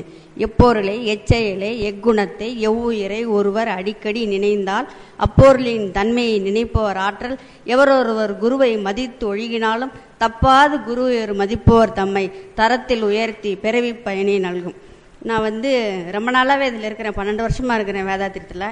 ஆனால் வந்து 2007 இந்த கன்னியாகுமரி பயிற்சிக்கு போயிருந்துருக்கிறேன். ராதாகிருஷ்ணனோடது சிடி வாங்கிட்டு வந்து போட்டு எப்போவுமே தவம் பண்ணிகிட்டே இருப்பேன். அவங்க வந்து சும்மா இருன்னு சொல்கிறாங்க. இப்போல்லாம் முன்னன்னு சொல்லுவாங்கன்னா சிவனாக இருந்து தவம் பண்ணுங்க அப்படின்னு. சிவனானா சும்மா நம்ம உட்கார்ந்துருக்கும் போதே என்னாகும், சிவன் வடிவத்தில் இருக்கிற மாதிரி இருக்கும். அந்த மாதிரி இருந்து தவம் பண்ணும்போது நல்ல ஒரு உணர்வு கிடைக்கும்னு சொல்லுவாங்க. நான் அந்த சீடி போட்டு நான் தவம் பண்ணிகிட்டே இருப்பேன் வீட்டில் எப்போவுமே. ஏன்னா எனக்கு ஒரே பொண்ணு, அவங்க கல்யாணம் ஆகி பெங்களூர் போயிட்டாங்க. அதனால் எந்த தொந்தரவும் எனக்கு கிடையாது. எங்கள் வீட்லேயே காலையில் போனால் நைட்டு தான் வருவாங்க. நான் வந்து அவங்களோட சீடி சும்மா கேட்டுகிட்டே இருப்பேன் எப்போவுமே. ஏன்னா வந்து எனக்கு படிப்பறிவு ரொம்ப கிடையாது. நான் வந்து வேதாந்தத்தில் வந்து இப்போ டிப்ளமோ படித்து இப்போ அட்வான்ஸ் டிப்ளமோ படிச்சுட்டு இருக்கிறேன் நான். அதனால் வந்து எனக்கு குரு வந்து ரொம்ப பிடிக்கும். அவங்களோட கவியெல்லாம் எனக்கு ரொம்ப பிடிக்கும். எப்போவுமே அந்த கவியெல்லாம் நான் சொல்லிகிட்டே இருப்பேன் வீட்டில். எங்கள் வீட்டில் கூட சொல்லுவாங்க, சும்மா மாடியில் போய் ரெஸ்ட் எடுக்கலாம் வா அப்படி சொல்லி கூப்பிடுவாங்க. அப்போ நான் பாடுவேன், இன்ப ஊற்றாய் நிறைந்த இறைவா என்னும் போதிலே ஏற்படும் ஒரு அமைதியில் விழிப்பாய் நிற்க அப்படின்னு அந்த பாட்டெல்லாம் பாடி நவகோள்கள் நட்சத்திரங்கள் அப்படிலாம் சொல்லுவேன்.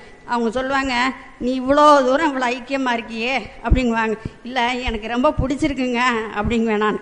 அதை 4 பேருக்கு சொல்லணும் அப்படிங்கிறது என்னோட எண்ணம். எப்போவுமே நான் சொல்கிறது, எங்கள் வீட்டுக்கு வருவாங்க அவங்கள்ட்ட எல்லாம் சொல்லுவேன், உள்ளதை உணர்ந்து நல்லதை செய்து அல்லதை விட வேண்டும் அப்படிங்குவேன். அதனால் எப்போ இதுக்கு வேதாத்திரத்துக்கு வர்றதுக்கு முன்னாடியே நல்லது செய்யணும், நல்லதை பேசணும், நல்லது கேட்கணும், 4 பேருக்கு நம்மளால் முடிஞ்ச உதவி 4 செய்யணும் அப்படிங்கிற எண்ணம் வந்து எப்போவுமே எங்கிட்ட வலுவாக இருக்கும். அதை வந்து மகரிஷி கிளாஸுக்கு வந்ததுக்கப்புறம் எனக்கு அது நல்லா பிடிச்சது கண்டு நான் சோசியல் சர்வீஸு நல்லா எங்கே சர்வீஸுக்கும் கூப்பிட்டா உடனே பேர் கொடுத்துருவேன், நான் வர்றேங்க.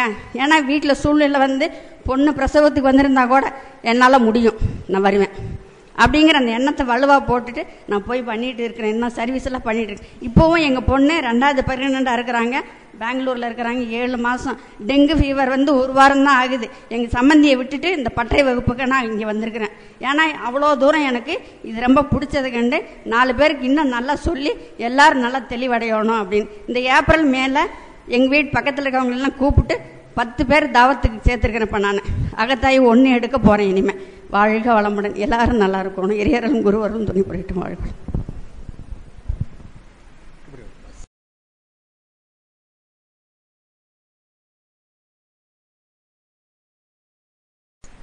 வாழ்க வளமுடன். நன்றி அம்மா. அடுத்து கோவை அறக்கட்டளை பொறுப்பாசிரியர் ராஜமோகன் ஐயா.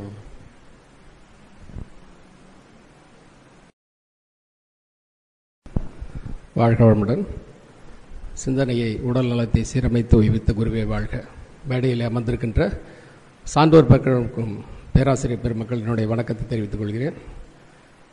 நமக்கு வேதாத்திரியம் 3 வகையில் நமக்கு கற்றுக் கொடுக்கப்படுகிறது. ஒன்று சாதாரணமாக 12 நாள் பயிற்சி, அகத்தாய்வு 4, பிரம்மஞான பயிற்சி, அருள்நிதி. இன்னொன்று பல்கலைக்கழகத்தில் பட்டங்கள், ஆழியாரில் கொடுக்குற பட்டம், பட்டய படிப்பு. 3வதாக இந்த பட்டறை வகுப்பு. அந்த முதல்ல நான் சொன்னது அந்த அரிச்சுவடி எப்படி தவம் பண்ணுறது, ஒரு தீட்சை கொடுப்பது, எவ்வளவு தான் வாங்கிக்கிறதுங்கிறது அது ஒரு சாதாரண ஒரு நிலைமை தான். அடுத்து பட்டப்படிப்பெல்லாம் நம்ம எம்ஏ முடிச்சிருக்கோம். முடிக்கிற போது ஓரளவுக்கு புரிஞ்சது.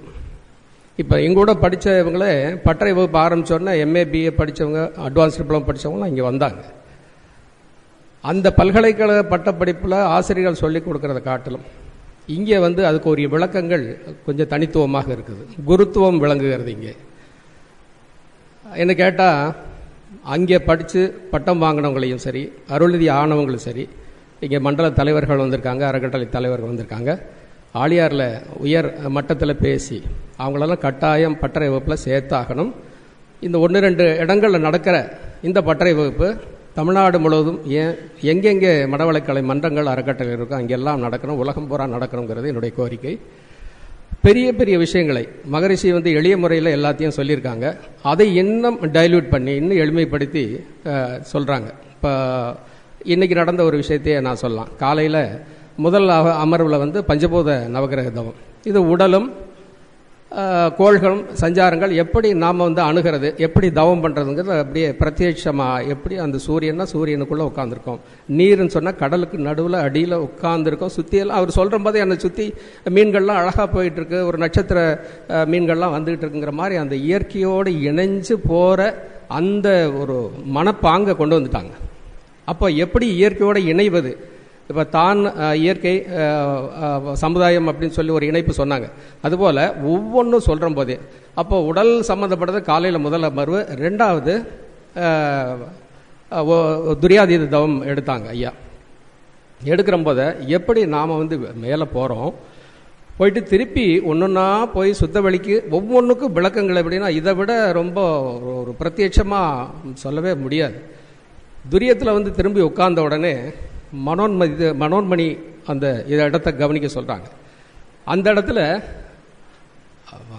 சப்ஜெக்டும் இல்லை, ஆப்ஜெக்டும் இல்லை, அதாவது செய்பவனும் இல்லை, செய்யப்படும் பொருளும் இல்லை, செஞ்சது அந்த என்ஜாய்மெண்ட் மட்டும் சொல்கிறார். அது அந்த பிளிஸ், எட்டர்னல் பிளிஸ் என்று கூட நிரந்தரமான அந்த மகிழ்ச்சி, கைவல்யம் என்று அருமையான வார்த்தையை சொன்னாங்க. அதை நினைச்சு ஆனந்தப்படுவதை தவிர வேற வழியில். அதுக்கு ஒரு வார்த்தை, இன்னொரு ஆனந்த களிப்பு என்ற ஒரு வார்த்தையை சொன்னாங்க. இந்த களிப்புங்கிறது அவ்வளவு ஆனந்தமாக இருக்குது. இது இப்பேறு பெற்றதுன்னா இன்னும் என்ன வேற என்ன வேண்டும்? மகரிஷி சொன்ன மாதிரி இந்த தான் பெற்ற இன்பத்தை அவர் மகரிஷி வாங்கிட்டார். இந்த இன்பத்தை பலமுறை அவர் அனுபவிச்சிட்டார். ஆனால் அந்த ஞான நிலைக்கு போனதுக்கப்புறம் கூட கர்மயோகத்துக்கு திருப்பி வந்தார் மகரிஷி. ஏன்னா தான் பெற்ற இன்பத்தை இந்த உலகம் பூரா கொடுக்கணுங்கிறதுக்காக ஞான நிலையிலிருந்து மீண்டும் கர்மயோகத்துக்கு வந்து அந்த கர்மயோகத்துக்கு ஒரு விளக்கம் சொன்னாங்க. காமிய கர்மம் வேற, நிஷ்காமிய கர்மம் வேற. நிஷ்காமிய கர்மங்கிறதா தொண்டுங்கிற ஒரு அருமையான விளக்கத்தை ஐயா பேராசிரியர் சொன்னாங்க. இதெல்லாம் வந்து ரொம்ப அருமையான விஷயங்கள். இன்னொரு விஷயத்தை பற்றி சொல்லி நான் கம்ப்ளீட் பண்ணுறேன். இறைவனுடைய படைப்பில் இறுதியாக பூத்த தோட்டத்தில் இறுதியாக பூத்த மலர் மனிதன். இத்தனை டிரான்ஸ்ஃபர்மேஷன், பரிணாம வளர்ச்சி, பிரபஞ்ச தன்மாற்றம், உயிர் தன்மாற்றம் எல்லாம் வந்தது என்னன்னா மனித மூளையை வடிவமைப்பதற்குன்னு ஒரு செய்தி இன்னைக்கு சொன்னாங்க. உங்களுக்கெல்லாம் ஞாபகம் இருக்கும். வந்தவங்க பகுத்தறிகின்ற அனுமான அறிவுடைய மனிதன் இங்க வந்து இந்த ஐம்புலன்கள்னால பொருள், புகழ், செல்வாக்கு, புலனின்பத்தில் செக்கு மாடு போல சுத்திக்கிட்டே இருக்கிறான். எங்க இதோட அவனுடைய டிராவல் முடிஞ்சது. இனி அவன் இந்த தங்க வேண்டிய இடத்து கொஞ்ச நாள் தங்கிட்டு திருப்பி அவனுடைய மூலத்தை நோக்கி போகணும். அங்கே போகாம இந்த உலக இன்பங்களே நாட்டம் முற்று அவன் இங்கே செக்கு மாடு, கிட்டத்தட்ட 30 வருஷமா செக்கு மாடு சுத்திக்கிட்டு இருக்கோம். ஆனா அதே இடத்துல தான் இருக்கு. அப்படிதான் நம்ம பொருள், புகழ், செல்வாக்குல மயங்கி கிடக்கிறோம். அந்த வட்டம் போடுகிற அந்த மாட்டை, மனதை தட்டி நேர்படுத்தி பட்டறை அருமையா சொன்னாங்க. வெட்டப்படுகிற பொருளை விட வெட்டுகிற பொருள் ரொம்ப பலமுள்ளதாக இருக்கணும். வெட்டுகிற பொருள் அவ்வளோ பலமுள்ள பேராசிரியர்கள் நமக்கு வந்திருக்காங்க. இவங்க நம்மளை நேர்படுத்தி மூலத்தை நோக்கி அனுப்புகிற அற்புதமான ஒரு பட்டறை நிகழ்ச்சி இங்கே செஞ்சிட்டு இருக்காங்க. ஒவ்வொரு தவமயத்திலையும் தவம் பண்ணுறது குறைஞ்சி போச்சு. செல்வன் ஐயா ரொம்ப வருத்தப்பட்டாங்க. உண்மை, பெரிய பெரிய அறக்கட்டளையிலும் தவமயங்களையும் கூட்டு தவத்துக்கு வரதே குறைஞ்சி போச்சு. அதெல்லாம் இப்போ நாங்கள் சமீபமாக இந்த 4வது வாரமாக பேரூர் செட்டிபாளையத்தில் கூட்டுத்தவம் சண்டே தோறும் ஒவ்வொரு ஞாயிற்றையும் காலையில் 6 மணியிலிருந்து 8:30 மணி வரைக்கும் கூட்டுத்தவம் நடக்குது. கோவையில் நாங்கள் வருவாங்களா வரமாட்டாங்களா ரொம்ப தள்ளி உள்ள இருக்கேன்னு நினச்சோம். முதல் நாள் அன்றே கிட்டத்தட்ட 25 பேர் வந்தாங்க. அடுத்த வாரத்தில் 30 பேர், அடுத்த வாரம் 40 பேர், போன வாரம் கிட்ட 45 பேர். ஆழியாருக்கு 12 days கோர்ஸ் முடிச்சுட்டு நேராக ஆழியார் கூட்டு போகிறதுக்கு 1.5 வருஷமாக பண்ணிக்கிட்டு இருக்கோம் கோவை அறக்கட்டளையில். இந்த சென்ற தவணை 45 பேரையும் கூட்டு வந்து இங்கே உட்கார வச்சு இந்த உலக பூமி பந்தில் முதல்ல தோன்றிய அறிவு திருக்கோயில் இந்த இடம் தான் பேரு செட்டிபாளையங்கிறது சொல்லி இங்கே துரியதவம் அந்த 45 பேர் பண்ண வச்சு அதுக்கப்புறம் ஆழியார் கூட்டு போனோம். அதுக்கப்புறம் பார்த்தா இந்த அடுத்த வாரம் இந்த விட பட்டறைங்கிறதுனால பல அன்பர்கள் இங்கே வந்துட்டாங்க. காலையில் வந்து பஞ்சபோத நவகிரதம் அந்த அன்பர்கள்லாம் வந்து கலந்துக்கிட்டாங்க, கூட்டுதவ அன்பர்கள். வந்துடும். என்னங்கய்யா அற்புதமாக இருக்குது, இது வரைக்கும் பஞ்சபோதனம் ஜஸ்ட்டு சொல்லிட்டு போனாங்க, இதில் தவம் பண்ண அதில் தவம் பண்ண, இதில் 2 நிமிஷம் அதில் 2 நிமிஷம் சொன்னாங்க. ஆனால் இப்போ நாங்கள் எங்களையே மறந்துட்டோம். மழை தூரிக்கிட்டது கூட தெரியாமல் வந்து ரொம்ப மயிர்கூச்சரி என்கிட்ட சொல்லியிருக்கோம். அந்த அனுபவத்தை அவ்வளோ ஆசையாக சொல்லிட்டாங்க. அதனால் அருள்நிதி ஆனவர்களையும் சரி, பிஏஎம்ஏ படித்தவங்களையும் சரி, டிப்ளமோ அட்வான்ஸ் டிப்ளமோ படித்தவங்களையும் சரி, மேல்மட்டத்தில் மண்டல தலைவர்களும் அறக்கட்டளை தலைவர்கள் சொல்லி பட்டறை வகுப்புகளுக்கு எங்கேஜ் பண்ணணும். அதோடைய ஒரு சந்தோஷமானது பேராசிரியர் ராதாகிருஷ்ணன் அவர்கள் ஆழியாரிலே ஒரு செஷன் நடத்துறதுக்கு அனுமதிக்கப்பட்டு விட்டது. அதனால் நிச்சயமாக தமிழ்நாடு முழுவதும் நடத்துறதுக்கு இந்த அங்கீகாரம் கிடைக்கும் என்று நம்பி எல்லாரும் இந்த பட்டறை வகுப்பை தொடர்ந்து இதை பயிற்சி பெறணும். இந்த அனுபவத்தை தனக்கும் அப்ளை பண்ணிட்டு மற்றவங்களுக்கு இதை கொடுக்கணும்னு சொல்லி எல்லா சார்பாக கேட்டுக்கொண்டு பட்டறை வகுப்பு ஏற்பாடு செய்த பேராசிரியர் ஐயா அவர்களுக்கும் சுரேஷ் ஐயா அவர்களுக்கும் வருகை புரிந்த அத்தனை பேருக்கும் நன்றி சொல்லி விடைகிறேன். வாழ்க வளமுடன். வாழ்க வளமுடன். Dhanalakshmi date of birth.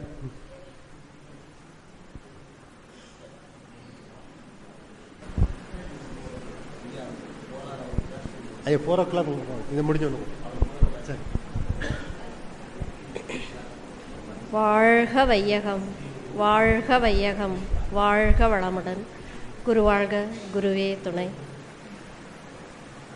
நான் இந்த மன்றத்தில் வந்து சொல்லணுன்னா, என்னுடைய தாய் வீடு வந்து ஊட்டி அறிவுத்திருக்கோயில் தான். அங்கே எந்த வகையில் இது பண்ணி கொடுத்தாங்கன்னா, ஒரு மோல்டு பண்ணி அனுப்பிட்டார் சத்தியமூர்த்தி ஐயா அவரை. இந்த இடத்துல நான் மறக்கவே கூடாது, இன்றைக்கி நிற்க அது இந்த இடத்துல இவ்வளோ இதாக அனுபவத்தை சொல்கிறேன்னா அவர் தான் காரணம். அந்த ஐயா அங்கேயே நல்ல இந்த பண்பு பயிற்சிகளாகட்டும் தவமாகட்டும் எல்லாமே நல்லா கொடுத்து நல்லா அனுப்பி வச்சார். ஆனால் எங்களுடைய தொழில் காரணமாக நான் ஊர் விட்டால் வர வேண்டிய சூழ்நிலை இருக்குது. உதகையில் ஒரு 18 வருஷமாக இருந்தேன்.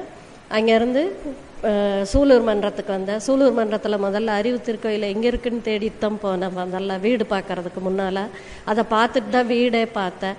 அதுக்கும் எனக்கு தினமும் போய் வர முடியுமா அப்படின்னு அதை பார்த்துட்டு தான் நான் வந்து வீடு பார்த்துட்டு அங்கே போனேன். அப்புறம் அங்கே சேர்ந்து அங்கேயும் சர்வீஸும் பண்ணிவிட்டு அங்கே டிப்ளமா முடிச்சுட்டு அங்கேருந்து பார்த்திங்கன்னா 1 வருஷம்தான் இருக்க முடிஞ்சிச்சு. மறுபடியும் எங்கள் தொழில் மாற்றத்தில் கோயம்புத்தூர் வந்தேன். அங்கேயும் காந்திபுரத்தில் கொஞ்ச நாள் போயிட்டுருந்தேன். வீட்டுக்கும் காந்திபுரத்துக்கும் கொஞ்சம் தூரமாக இருந்தது. இப்போ வந்து டாட்டாபாத் மன்றத்தில் அங்கே ரெகுலராக போயிட்டுருக்கிறேன், சர்வீஸும் பண்ணிகிட்ருக்கிறேன். ஆனால் சூலூர் மன்றம் தான் என்னை இந்த பட்டறை வகுப்பில் சேர்த்து விட்டது. ஆனால் அந்த பட்டறை வகுப்பில் வந்துட்டு ஒரு ஆபரணமாக இன்றைக்கி நிற்கிறேன் அப்படின்னும்போது இந்த பட்டறை தான் காரணம். அந்த அளவுக்கு அந்த பண்பு பயிற்சி இங்கே கொடுத்த இந்த பேராசிரியர்களுடைய அந்த நல்ல விளக்கமும் தவமும் உண்மையிலே உணர்ந்து நல்லா அனுபவித்து இன்னைக்கு நிற்கிறேன்னா அதுக்கு வந்து அந்த குரு அருளும் திருவருளும் தான் காரணம். இங்கே ஐயா செல்வின் ஐயா, சுரேஷ்குமார் ஐயா, கற்பகம் விநாயகம் ஐயா, நன்மணி ஐயா, ராதாகிருஷ்ணன் ஐயாவுடைய வகுப்பு இங்கே 2 வகுப்பு தான் பார்த்தேன். அப்புறம் கன்னியாகுமரியில் ஒரு 3 நாள் பயிற்சி போயிருந்தப்போ அங்கே அவருடைய அந்த 3 நாடும் கூடவே இருந்து அந்த பயிற்சி எடுத்துக்கிட்டப்போ அவருடைய அந்த இதை ரொம்ப உண்மையிலே உணர்ந்து அனுபவித்து வந்தேன். அதனால் என்றைக்குமே இந்த வாழ்நாள் இருக்கிற வரைக்கும் இந்த மனவளக்கலையில் சேவையும் தொண்டு செய்து இதில் இருக்கணும்னு நான் நிறைய சொல்கிறேன். வாழ்க வளமுடன். வாழ்க. நன்றி அம்மா. இப்போ ஒரு 3 பேர் தான் இருக்குது. நம்ம ஐயா அவங்க வந்து அவசரமாக இருக்கிறதுனால வெள்ளிங்கிரி அவர்கள் வாழ்த்துறை வணங்கிவிட்டு அப்புறம் அந்த 3 அனுபவர்களை பேசிட்டு மற்றவர்கள் வாழ்த்துறைக்கு செல்லலாம். வாழ்க வையகம், வாழ்க வளமுடன். ரொம்ப சந்தோஷமாக இருக்குது உங்களுடைய அனுபவ உரைகளை எல்லாம் கேட்கும்போது. நான் தனித்தனியாக எல்லாரையும் சொல்கிறதுக்கு எல்லாருடைய பாதங்களை தொட்டு மலர் தூவி வணங்க வேண்டும் என்று உங்கள் அத்தனை பாதங்களையும் எனக்கு ஆவல். அப்படி வணங்குகிறேன் என்று நினைத்து கொள்ளுங்கள். உங்கள் அனைவருக்கும் என்னுடைய அன்பு கலந்த வணக்கங்கள். நான் கூட இந்த பட்டறை வைக்க ஆரம்பிக்கும்போது கேட்டாங்க, செல்வின் ஐயா இந்த மாதிரி வந்து பண்ணுறோம் நம்ம சுரேஷ் ஐயா எல்லாம், இது எப்படி செட்டிபாளையம் அறிவித்திருக்கோயில் எங்கேயோ ஒரு மூலையில் இருக்குது, இத்தனை பேர் வருவாங்களா, நீங்கள் அதை ஒழுங்காக அது 1.5 வருஷம்னு சொல்கிறீங்களே, இது எப்படி நடத்தி பண்ண முடியுமா அப்படின்னு கொஞ்சம் மனசுக்குள்ள சந்தேகம் இருந்தாலும் சந்தேகத்தை சொன்னால் இவங்களுக்கு எதுவும் இதாகிடுமேன்னு சொல்லிட்டு சரி செய்யுங்க பார்க்கலாம் அப்படின்னு. இவ்வளவு வெற்றிகரமாக ஒரு 1.5 வருஷம் 18 மாதம் அதை விடாமல் நான் உண்மையிலேயே நன்றி சொல்லணும்னா செல்வினுக்கும் அவங்களுடைய துணைவியாருக்கும் இந்த டீமை எவ்வளவு அழகாக பண்ணி பட்டறை என்ன பட்டை தீட்டப்பட்ட முகங்களை பார்க்கின்றேன். பட்டை தீட்டிப்பட்டு மெருகூட்டப்பட்ட மகள்களை பார்க்கின்றேன். அதுவும் என்னுடைய சகோதரர்களை காட்டிலும் சகோதரிகள் தான் இங்க நிறைய பேர் இருக்கிறாங்க. முகத்துல பாருங்க எவ்வளவு ஒரு சந்தோஷம். சத்தியமாக வேதாத்திரியம் வெற்றி பெறும், சந்தேகமே இல்லை. நான் அடிக்கடி சொல்வதுண்டு, வெற்றி பெறுமா என்று நினைத்து கொண்டிருக்கின்றேன். இப்படி இத்தனை பேர்களும் நாம் உருவத்தால் மட்டும்தான் பிரிந்திருக்கின்றோம், உள்ளத்தால் ஒன்றாக இருக்கின்றோம். ஆனாலும் ஒன்ன சொல்லிக்கொள்ள ஆசைப்படுகின்றேன். வேதாத்திரியம் நாம் எல்லாம் நல்லா எங்களுடைய இரத்தத்திலேயே உயிரோட்டத்திலேயே கலந்து ஏற்றி கொண்டிருக்கின்றோம். அகத்தாய்வு 4 நிலை அகத்தாய்வு பண்ணியிருப்பீங்க.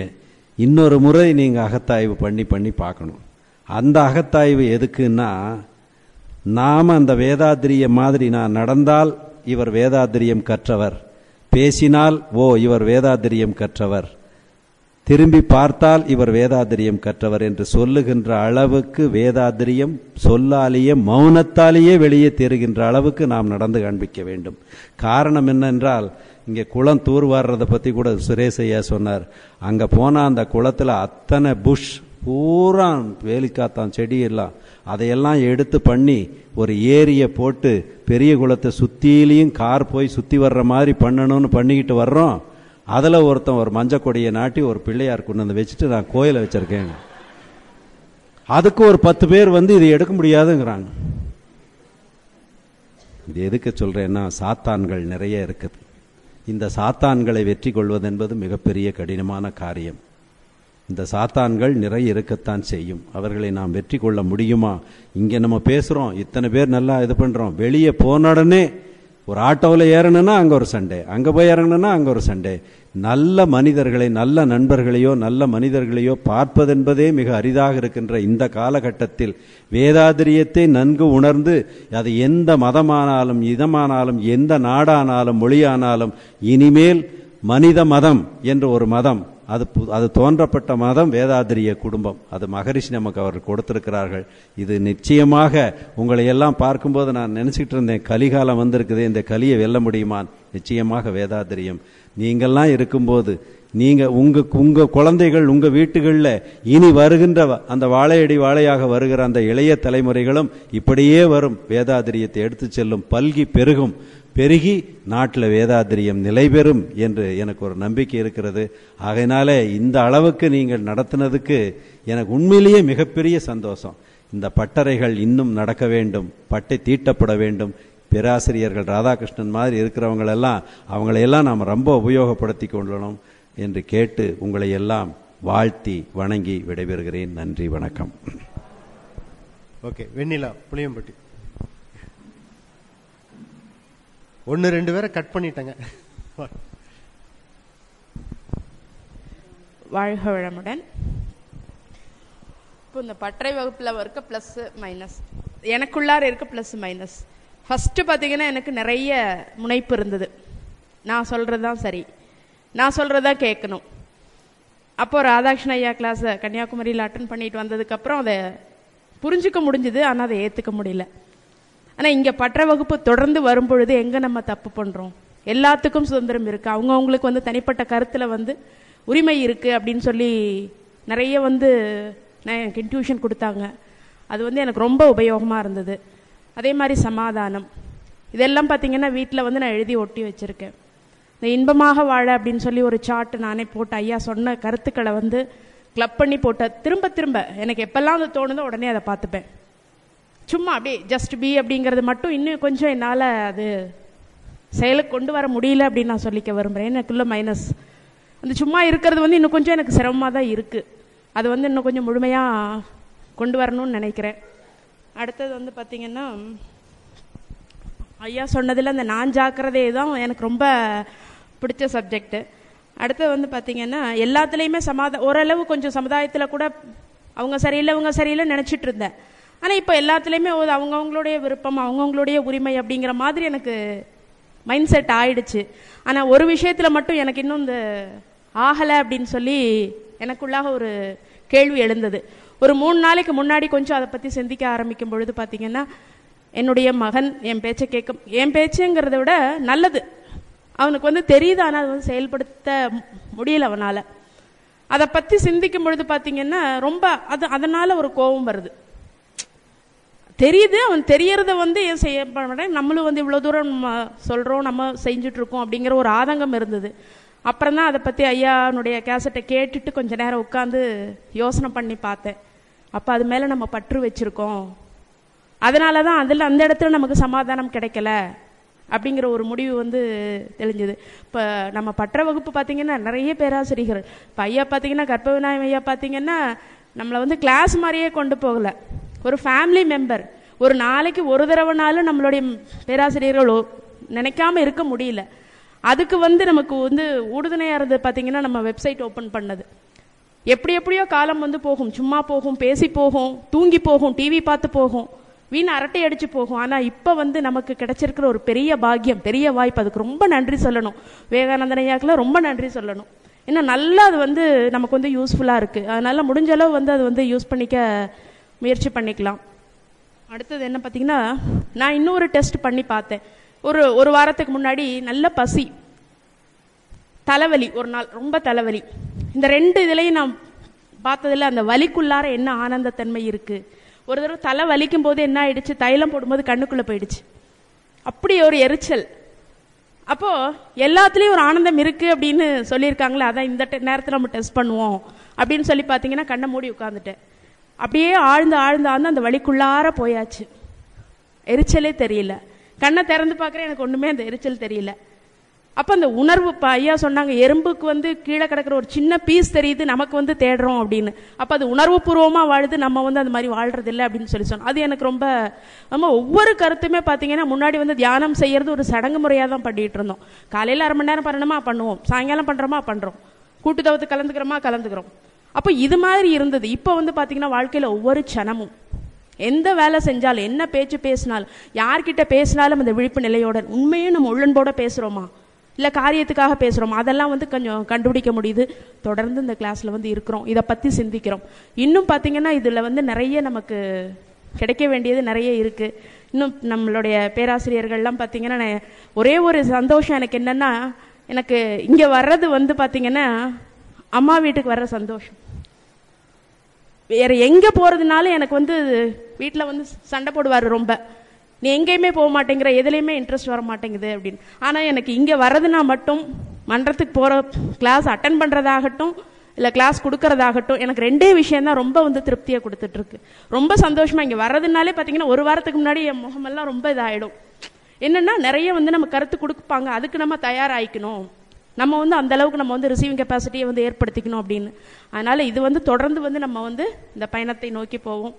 நம்ம ஞானி அடைஞ்சிருக்கோமா இல்லையா அப்படிங்கிறது இன்னுமே எனக்கு கொஞ்சம் டவுட்டாக தான் இருக்குது. அதனால் தொடர்ந்து முயற்சி செய்வோம். வாழ்க வளமுடன். வாழ்க வளமுடன். இதுவே ஞானத்தினுடைய அறிகுறிகள். வாழ்க வளமுடன். வள்ளிமயில் உடன்பட். இந்த மகாசபையில் அமைந்திருக்கக்கூடிய அறிஞர் பெருமக்களுக்கும் முதல் என் வாழ்த்துக்களையும் வணக்கங்களையும் சொல்லிக்கொள்கிறேன். நாங்கள் உடுமலைப்பேட்டையிலேருந்து ஒரு 30 பேர் இங்கே வந்தோம் இந்த பற்ற வகுப்புக்கு, செல்வின் ஐயா மூலமாக. அந்த 30 பேருடைய சார்பாகத்தான் நான் இன்னைக்கு சொல்கிறேன். நான் இது ஒரு மந்திர சொல்லாக தான் எடுத்துக்க போகிறேன். ஐயா சொல்கிற வார்த்தையை மந்திர சொல்னு ஒரு புக்கு படித்தேன். ஒரு 5-6 நாளைக்கு முன்னாடி எங்கள் தலைவர் கொடுத்தாரு புக்கு, இதை படிங்க அப்படின்னாரு. அதை படித்த உடனே எனக்கு ரொம்ப பிடிச்சிருந்துச்சு. அது அந்த மந்திர சொல்ல ஒவ்வொருத்தருக்கும் ஒவ்வொரு திருப்பு முனையை, வாழ்க்கையில் ஒரு திருப்பு முனையை கொடுத்துருக்கு ஒவ்வொரு வார்த்தையும். அதில் சார்லி சாப்ளின் என்ன சொல்ற, அவருடைய திருப்பு முனை, அவர் ரொம்ப கஷ்டப்பட்டிருக்கிறார், அப்புறம் தான் அவர் பிரபலம் ஆகியிருக்கிறார் இல்லையா. அப்போ அவருக்கு ஒரு திருப்பு முனையை கொடுத்த வார்த்தை என்னன்னு சொன்னால், இந்த நிலை மாறும் அப்படின்னு அவங்க அம்மா சொன்னாங்களாம்மா. அவர் அதை அடிக்கடி வாழ்க்கையில், இப்போ நான் அதைத்தான் ஒரு 15 நாளாக என்னுடைய வாயில் இந்த வாழ்க வளமுடன் வாழ்க வையத்தை விட இந்த வார்த்தைகளும் சுழண்டு ஓடிட்டே இருக்குது. இந்த நிலை மாறும். நான் டூர் போகிறதா இருந்தேன், வடலூர் வள்ளலாரை போய் பார்க்குறக்கு அந்த சபை போகணும்னு ரொம்ப ஆசை. அதுக்கு டூர் போகிறதா இருந்தேன். இந்த நிகழ்ச்சிக்கு வரமாட்டேன்னு சொல்லியிருந்தேன் எல்லார்கிட்டையும். ஆனால் என்னாச்சுன்னு தெரியல, டூர் கேன்சல் ஆயிருச்சு. இந்த நிலை மாறுங்கிறது கரெக்டாக தான் ஆயிடுச்சு. இந்த நிகழ்ச்சிக்கு நான் வந்துட்டேன், இந்த பயிற்சிக்கு. எல்லாரும் கூட கேட்டாங்க, என்ன டூரில் இருப்பீங்கன்னு பார்த்தேன், இங்கே வந்துட்டீங்க அப்படின்னு கேட்டாங்க. இல்லைங்க, அது என்னன்னு தெரியல, என்னை இங்கே தான் பற்ற வகுப்பில் தான் கொண்டு வந்து விட்டுருக்குது, இங்கே தான் வரணும்னு இருக்குதாட்டுக்கு, இறைவனுடைய செயலாக இருக்கும் அப்படின்னு நினச்சி நான் வந்துட்டேன். அதே போல் இன்னும் சில பேருடைய வாழ்க்கை, ஐயா சொன்னாங்க, எதுவும் எனதில்லை அப்படின்னு இன்னைக்கு கேட்டு நான் இதை ஒரு 10 நாளைக்கு முன்னாடியே அனுபவிச்சுட்டேன். எப்படின்னா மகாவீர் சொல்லியிருக்கிறாராமா, எதுவுமே எனதில்லை. இந்த வார்த்தை என்னோட வாயில வந்து ரொம்ப அடிக்கடி பார்த்தா இப்ப எனக்கு எதுவுமே தோன்றதில்லை. இது எனதில்லை, எதுவுமே எனதில்லை. அது கணவரா இருந்தாலும் சரி, பிள்ளையா இருந்தாலும் சரி, மகனா இருந்தாலும் சரி, மருமகளா இருந்தாலும் சரி, யாரா இருந்தாலும் சரி, இது எதுவுமே எனதில்லை அப்படிங்கிறது ரொம்ப நல்லா இருக்கு அந்த வார்த்தை. அது அவருடைய வாழ்க்கையில ஒரு திருப்பு முனையை கொடுத்துருக்குன்னு சொல்றாங்க.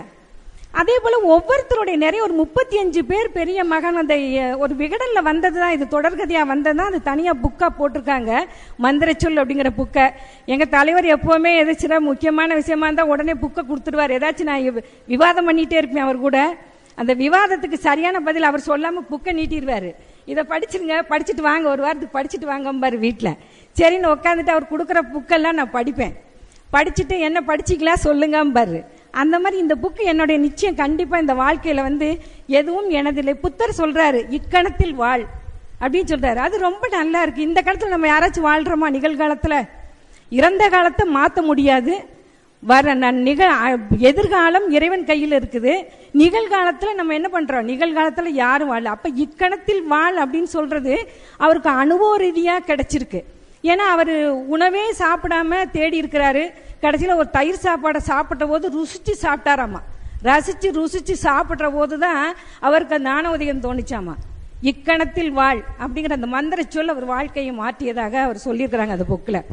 அதே போலதான் நான் மந்திர சொல்ல வேதாத்ரி மகர்ஷி நமக்கு நிறைய கொடுத்துருக்காங்க அந்த கருத்துக்கள் எல்லாம். அதே போல சொல்றாங்க, சாக்ரட்டிஸ் கூட சொல்லியிருக்கிறாரு. என்ன சொல்லியிருக்காருன்னா, உயிரை விட மேலானது என்னுடைய கருத்து அப்படின்னு சொல்லியிருக்கிறாங்க. அப்ப கருத்து தான் மேலானது. அப்ப எவ்வளவு அவருக்கு ஒரு இது இருந்தா ஒரு சொல்லியிருப்பார் அவரு. நீங்க உங்களுடைய கருத்தை விட்டுருங்க, உங்க உயிரை காப்பாற்றப்படும் அப்படின்னு சொல்ற போது விஷத்தை கொடுக்க மாட்டோம், உங்க கருத்து உண்மைன்னா அது விட்டுருங்கன்னு சொல்ற பொழுது அவர் என்ன சொல்லியிருக்காரு? உயிரை விட மேலானது என்னுடைய கருத்து அப்படின்னு சொல்லியிருக்காங்க. அது போலதான் வேதாத்ரி மகர்ஷி ஐயா இன்னைக்கு சொன்னாங்க, மகானை நம்ம சட்டப்பைக்குள்ள பாக்கெட்ல போட்டா வச்சுக்கிறதுல ஒன்றும் அர்த்தமே கிடையாது, அவரோட கருத்தை கெட்டியா பிடிச்சுக்கோங்கன்னு ஐயா இன்னைக்கு சொன்னாங்க. அதே போல நான் இன்னைக்கு ராதாகிருஷ்ணன் இந்த நன்மணி ஐயாவே நான் சொல்லி ஆகணும். கற்ப விநாயகத்தை நாங்கள் எப்பவுமே சொல்லிடுவோம் உடுமலைப்பேட்டையில். ஏன்னா அவர் எங்க கூட அடிக்கடி சகசமா அப்படியே பழகி பேசினாலும். ஏன்னா அவர் நான் இன்னைக்கு கூட சொன்னேன், அவர் கற்ப விநாயகன் சொல்ல மாட்டான், அவர் அம்பாசமுத்திரம் அம்பானின்னு தான் சொல்லுவோம். ஏன்னா அவர் எங்களுக்கு நீங்களே சொல்றீங்க, நாங்கள் நினைச்சாலே சிரிப்பேன். கற்ப விநாயகன் பேரை கேட்டுட்டாலே சிரிப்போம், விழுந்து சிரிப்போம். அந்த அளவுக்கு அவர் நகைச்சுவை உணர்வோட எங்களுக்கு நிறைய கிளாஸ் எடுத்திருக்காங்க. நாங்கள் அவர் கூட இருந்திருக்கிறோம், பழகிருக்கோம். அவருக்கு சொல்ற கருத்தெல்லாம் அவ்வளோ ஒரு அற்புதமான கருத்து. அதே போல நன்மணி ஐயா சொன்ன கருத்து நான் எங்கள் தலைவரை கேட்டப்போ, இங்கே நடக்கிறது எல்லாமே நேற்றே அவர் ஃபோன் பண்ணிட்டார் காலையிலேயே, எல்லா விஷயம் நாங்கள் போய் சொல்லிடுவோம். அப்போ நன்மணி ஐயா சொன்னது என்னென்னா, நான் இதை கிளாஸ் நடத்துகிற பொழுது மக்களுக்கு இதை சொன்னேன், அறிமுக பயிற்சிக்கு வந்தவங்களுக்கு சாயங்காலம் கிளாஸ் எடுக்கிறவங்களுக்கு சொன்னேன். அப்போ என்ன சொன்னேன்னு சொன்னால், ஐயா சொன்னாங்க, வாழ்க்கையை நம்ம இன்னும் எல்லாம் ப்ரிப்ரேஷன் தான் பண்ணிட்டு இருக்கிறோம், யாருமே அனுபவிக்கலை. அது எனக்கு அப்படியே மைண்டில் நல்லா பிடிச்சிச்சு. அதை போய் நான் ஐயாட்ட சொன்னேன். அப்போ எதையுமே நம்ம வாழ்க்கையில் ஒரு காப்பி டீ குடிச்சா கூட அனுபவிக்கலை, ஒரு வாய் குடிக்கிறோம், அப்புறம் பல பேச்சு பேசிட்டு தான் குடிக்கிறோம். அப்ப எல்லாமே ப்ரிப்பரேஷன் தான். ஐயா சொன்ன கதை கூட யமன் கதை நல்லா இருந்துச்சு. 10ஆம் நம்பர் வீட்டில் பிடிக்க போய் 4ஆம் நம்பர் வீட்டில் இருக்க உனக்கு டேட்டு, உனக்கு அடுத்த மாசம் எத்தனாம் தேதி டேட்டு அப்படின்னு சொன்னோடனே, ஐயா நான் 60 வருஷமா சம்பாரிச்சு உன்னையுமே அனுபவிக்கல, இனிமே தான் அனுபவிக்க போறேன் அப்படின்னு சொன்னது ரொம்ப நல்லா இருந்துச்சு. நகைச்சுவை உணர்வோட சொன்னா கூட அந்த கருத்து ரொம்ப ஆழமா பதிஞ்ச ஒரு கருத்து. இன்னும் வாழ்க்கையை நாம் எல்லாரும் ப்ரிப்ரேஷனோட தான் இருக்கிறோம், யாருமே அனுபவிக்கல அப்படிங்கிற மாதிரி. இன்னும் ஒரே ஒரு வார்த்தை நான் சொல்லியாரு. ராதாகிருஷ்ணன் ஐயாவுடைய கிளாஸை நான் பல முறை கன்னியாகுமரி போயிருக்கேன். அப்பெல்லாம் சொல்லுவேன், நான் இன்னும் மாறி இருந்தா வரமாட்டாங்கன்னு அவர் சொல்லியிருக்கிறார், ஞானி ஆயிட்டா கன்னியாகுமரிக்கு வரமாட்டாங்கன்னு சொல்லியிருக்கேன். நானும் அடைஞ்சு இன்னைக்கு கூட நான் நினைச்சு ஒரு 20 பேர் ஞானி ஆயிடுவாங்க. கற்பனை ஆரம்பத்திலே ஃபர்ஸ்ட் கிளாஸ்ல சொல்லியிருக்காங்க, முடிய போயில ஒரு 20 ஞானியை பார்க்கலான்னு. அது எனக்கு நானும் காட்டுவீங்கன்னு நினைச்சு ஒன்னையும் காணும். 20 ஞானிகளை கண்டுபிடிக்க முடியலன்னு நினைக்கிறேன். நாங்க கண்டிப்பா ஞானியா மாறுறதுக்கு இன்னும் அந்த தொடர்ந்து இது முடியும் அல்ல, இது தொடரும் கதை தான். இது நீங்க சொன்ன மாதிரி எல்லா ஊர்லயும் இந்த பட்டறை வகுப்பு நடக்கணும். இதே போல இன்னொரு மந்திர சொல் என்னன்னு சொன்னா, ஐயா சமாதானம்ங்கிற சொல்லு நான் என்னுடைய வாழ்க்கையில நான் அப்ளை பண்ணிட்டு தான் இருக்கிறேன். டெய்லி ஒவ்வொரு நாளும் நைட்டு படுக்கிற பொழுது அந்த சமாதானம்ங்கிற வார்த்தை நம்மக்கிட்ட இருந்தால் இப்போ எனக்கு நல்ல தூக்கம் வருது. என் சமாதானம் ஆகிருது மனம்.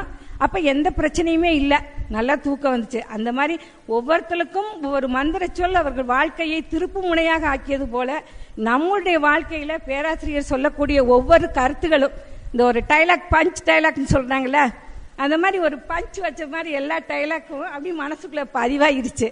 அப்ப அதே போல இந்த ஒரு மந்திர சொல் புரிந்து கொள்ளுதல், ஏற்றுக்கொள்ளுதல், சமாதானம் அடைதல், இது மூன்றையும் மந்திர சொல்லாக என்னுடைய வாழ்க்கையில நான் எடுத்துக்கேன்னு சொல்லி இன்னைக்கு நான் இந்த பேரூர் செட்டிப்பாளையம் வர்றது எனக்கு பெரிய ஒரு கனவா இருந்துச்சு. எல்லாரும் சொன்னாங்க பேரூர் செட்டிப்பாளையத்துல தான் மகிழ்ச்சி முத 40 நாள் இங்க மௌனம் இருந்தாங்கன்னு சொன்னாங்க. எனக்கு ரொம்ப ஆசை இந்த பேரூர் செட்டிப்பாளையத்தை போய் பார்க்கணும்னு. எங்க ஐயாட்ட பர்மிஷன் கேட்டுட்டு தான் வருவோம் நாங்க எப்பவுமே.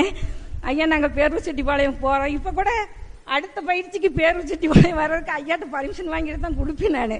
ஏன்னா அங்க ஆழ்நிலை தியானம் மௌனம் எல்லாம் போட்டதுனால வார எங்களுக்கு கிளாஸ் இருக்கு. அதனால அதை கேட்டுட்டு நான் இங்க வரதா இருக்கிறேன். அந்த மாதிரி இந்த பேரூர் செட்டிப்பாளையத்துல முதல் நாள் கால் வச்ச போது உள்ளபடிக்கே நான் ரொம்ப உணர்ந்தேன்.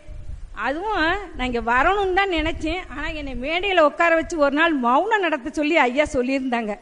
எனக்கு அதுல வாழ்க்கையில மறக்கவே முடியாத ஒரு நாள் என்னன்னு சொன்னா, ஐயா மகரிஷி இருந்த மௌனம் இருந்த இடத்துல நம்மள மௌனம் நடத்த சொன்னாங்களே, இந்த அறிவு இந்த எனக்கு எதுக்கு இந்த தகுதி இப்படி கொடுத்துருக்காங்கன்னு நான் ரொம்ப ஆச்சரியமா நினைச்சேன், ஒரு வியந்தேன். அப்ப அதுக்கெல்லாம் காரணம் இந்த மனவளக்கலை தான் அப்படிங்கறத நான் தெரிவிச்சுக்கிறேன். மீண்டும் பற்ற வகுப்புக்கு அநேகமா வருவேன்னு நினைக்கிறேன். வாழ்க வளமுடன். ஸ்ரீவித்யா வாழ்க வளமுடன். வாழ்க வையகம், வாழ்க வையகம், வாழ்க வளமுடன். ஸோ பற்றையில் என்ன கிடைச்சிது அப்படின்னா, ஒரு டோட்டல் இன்டலெக்சுவல் டிரான்ஸ்ஃபர்மேஷனுங்கிறது பற்றையில் இந்த 18 மாதத்தில் கண்டிப்பாக கிடைச்சிது. இந்த இன்டலெக்சுவல் டிரான்ஸ்ஃபர்மேஷனுங்கிறத ஒரு ஃபியூ எக்ஸாம்பிள்ஸில் just I list out with few examples. First என்னன்னா, வாழ்க்கை தத்துவங்களை பற்றி அகத்தாய்வில் படிக்கும்போது அது ஒரு தத்துவங்களாக மட்டுமே நான் பார்த்தேன், அது ஒரு விதிகளாக மட்டுமே பார்த்தேன். இப்போது ஒரு மொழிக்கு எப்படி இலக்கணம் இருக்குதோ அந்த மாதிரி தத்துவங்களையும் ஒரு இலக்கணமாக மட்டுமே வச்சுட்டு அதை அப்படியே தெரிஞ்சுக்கிறது ஒரு இன்ஃபர்மேஷனாக மட்டுமே ஸ்டோர் பண்ணி வச்சுட்டு இருந்தேன். அப்புறம் பின்னாடி கொஞ்ச நாள் கழிச்சு தான் அது இலக்கணம்ங்கிறது என்னன்னா, ஒரு மொழியில் அதை அப்ளை பண்ணாட்டி, அதாவது ஒரு மொழி இலக்கணத்துக்கு உட்படாத மொழி எப்படி பிரயோஜனம் இல்லையோ அது மாதிரி நடைமுறைப்படுத்தப்படாத வாழ்க்கை தத்துவங்களும் பிரயோஜனம் இல்லைங்கிறத தெரிஞ்சுட்டு அது இங்கே வந்ததுக்கு அப்புறம் தான் அதை எப்படி நடைமுறைப்படுத்துறதுங்கிறத தெரிஞ்சு நடைமுறைப்படுத்த ஆரம்பித்தேன். என் லைஃப்பில் நான் அப்ளை பண்ண ஆரம்பித்தேன். அதுக்கப்புறம் நிறைய சேஞ்சஸ் லைஃப்பில் தெரிய ஆரம்பிச்சது அப்ளை பண்ணதுக்கப்புறம். ஏன்னா இதுக்கு வர்றதுக்கு முன்னாடி நான் எதையுமே அப்ளை பண்ணது கிடையாது, வெறும் வாங்கி உள்ளே போட்டு வச்சுக்குவேன், அவ்வளோதான். ஸோ அதே மாதிரி த செகண்ட் திங் இன்னொன்று என்னென்னா, இந்த ஃபிலாசபி ஆஃப் லைஃப்பை இந்த இன்ஃபர்மேஷனாக வாங்கி ஸ்டோர் பண்ணி வச்சது என்ன ஆகுதுன்னா, உள்ளே போட்டு வைக்கும்போது நமக்கு தெரியும் எந்த ஒரு உணவுமே அப்படியே முழுங்குனா என்ன ஆகும்னு. உள்ளே போகும், இன்டைஜஷன் நடக்கும், ஒன்றா கீழே வரும், இல்லைன்னா டயரியா ஆகும், இல்லைன்னா வெளியே வரும். அதே மாதிரி தான் நான் வாங்கி போட்ட இன்ஃபர்மேஷன்ஸ் எல்லாம் என்ன பண்ணுவேன்னா, it leads to the mental block and the verbal diarrhoea happens. I mean வீட்டில் போய் அதையெல்லாம் அப்படியே சொல்கிறது, யாரும் கேட்க மாட்டாங்க, பட் நான் சொல்லுவேன். அது பண்ணக்கூடாதுங்கிறத அதாவது philosophy is like a medicine, ஒரு மருந்து மாதிரி. எந்த நேரத்தில் எவ்வளவு டோசேஜ் எங்கே தேவைப்படுதோ அங்கே தான் கொடுக்கணுங்கிறத இங்கே வந்ததுக்கப்புறம் ரியலைஸ் பண்ணேன். அனாவசியமாக தத்துவங்களை தேவையில்லாத இடத்துல பேசக்கூடாது அப்படிங்கிறத புரிஞ்சுட்டேன். Second thing. மூணாவது, ஐயா நேற்று கேட்டுட்டு இருந்தார், இறைவனிடம் இன்னும் வேண்டிக் கொண்டு இருக்கிறீர்களா அப்படின்னு கேட்டுட்டு இருந்தார். பட்டறைக்கு ஒரு வருஷம் வேண்டிட்டு தான் இருந்தேன். அதான் stage by stage the transformation is happening. So ஒரு ஸ்டேஜில் அந்த டிரான்ஸ்ஃபர்மேஷனும் வந்தது. இன்னும் ஒரு குட்டி கதை ஒன்று இருக்குது. ஒரு அம்மா குழந்தைய கூட்டிகிட்டு கடைக்கு போகிறாங்க, சாக்லேட் கடைக்கு. கடைக்காரர் குழந்தைய சாக்லேட் எடுத்துக்கோமா அப்படிங்கிறார். அந்த குழந்தை 2 தடவை ஆஃபர் பண்ணியும் வேண்டாம் அப்படின்ருச்சு. 3ஆவது தடவை கடைக்காரர் இந்தாமான்னு எடுத்து கையில் கொடுக்குறாரு. வெளியே அம்மா கேட்குறாங்க, 2 தடவை நீ வேண்டான்னு சொன்ன, நான் ரொம்ப சந்தோஷப்பட்டேன், இப்போ கடைக்காரர் கொடுத்தா நீ ஏன் வாங்கின அப்படின்னா, நான் வரும்போதே முடிவு பண்ணிட்டேன், நானாக எடுத்துட்டா கொஞ்சம் தான் வரும், அவராக கொடுத்தா நிறையா, அவர் கை பெருசு. அந்த மாதிரி கடவுளை நாங்கள் எதுவும் வேண்டதில்லை, இப்போ தானா என்ன கிடைக்குது அதுதான். இப்போ நம்ம ஒலிம்பிக்ஸில் வந்து போல் வால்ட்னு ஒரு கேம் பார்த்துருப்போம். ஒரு 5 மீட்டர் உயரத்துக்கு ஒரு குச்சியை ஹரிசாண்டலாக வச்சு ஒரு பெரிய குச்சியை கொண்டு வந்து நிறுத்தி மேலே ஏறி இந்த பக்கம் வருவாங்க. அதாவது மேலே போகும்போது அந்த குச்சியை விட்டாதான் இலக்கை நோக்கி கீழே இந்த பக்கம் வர முடியும்.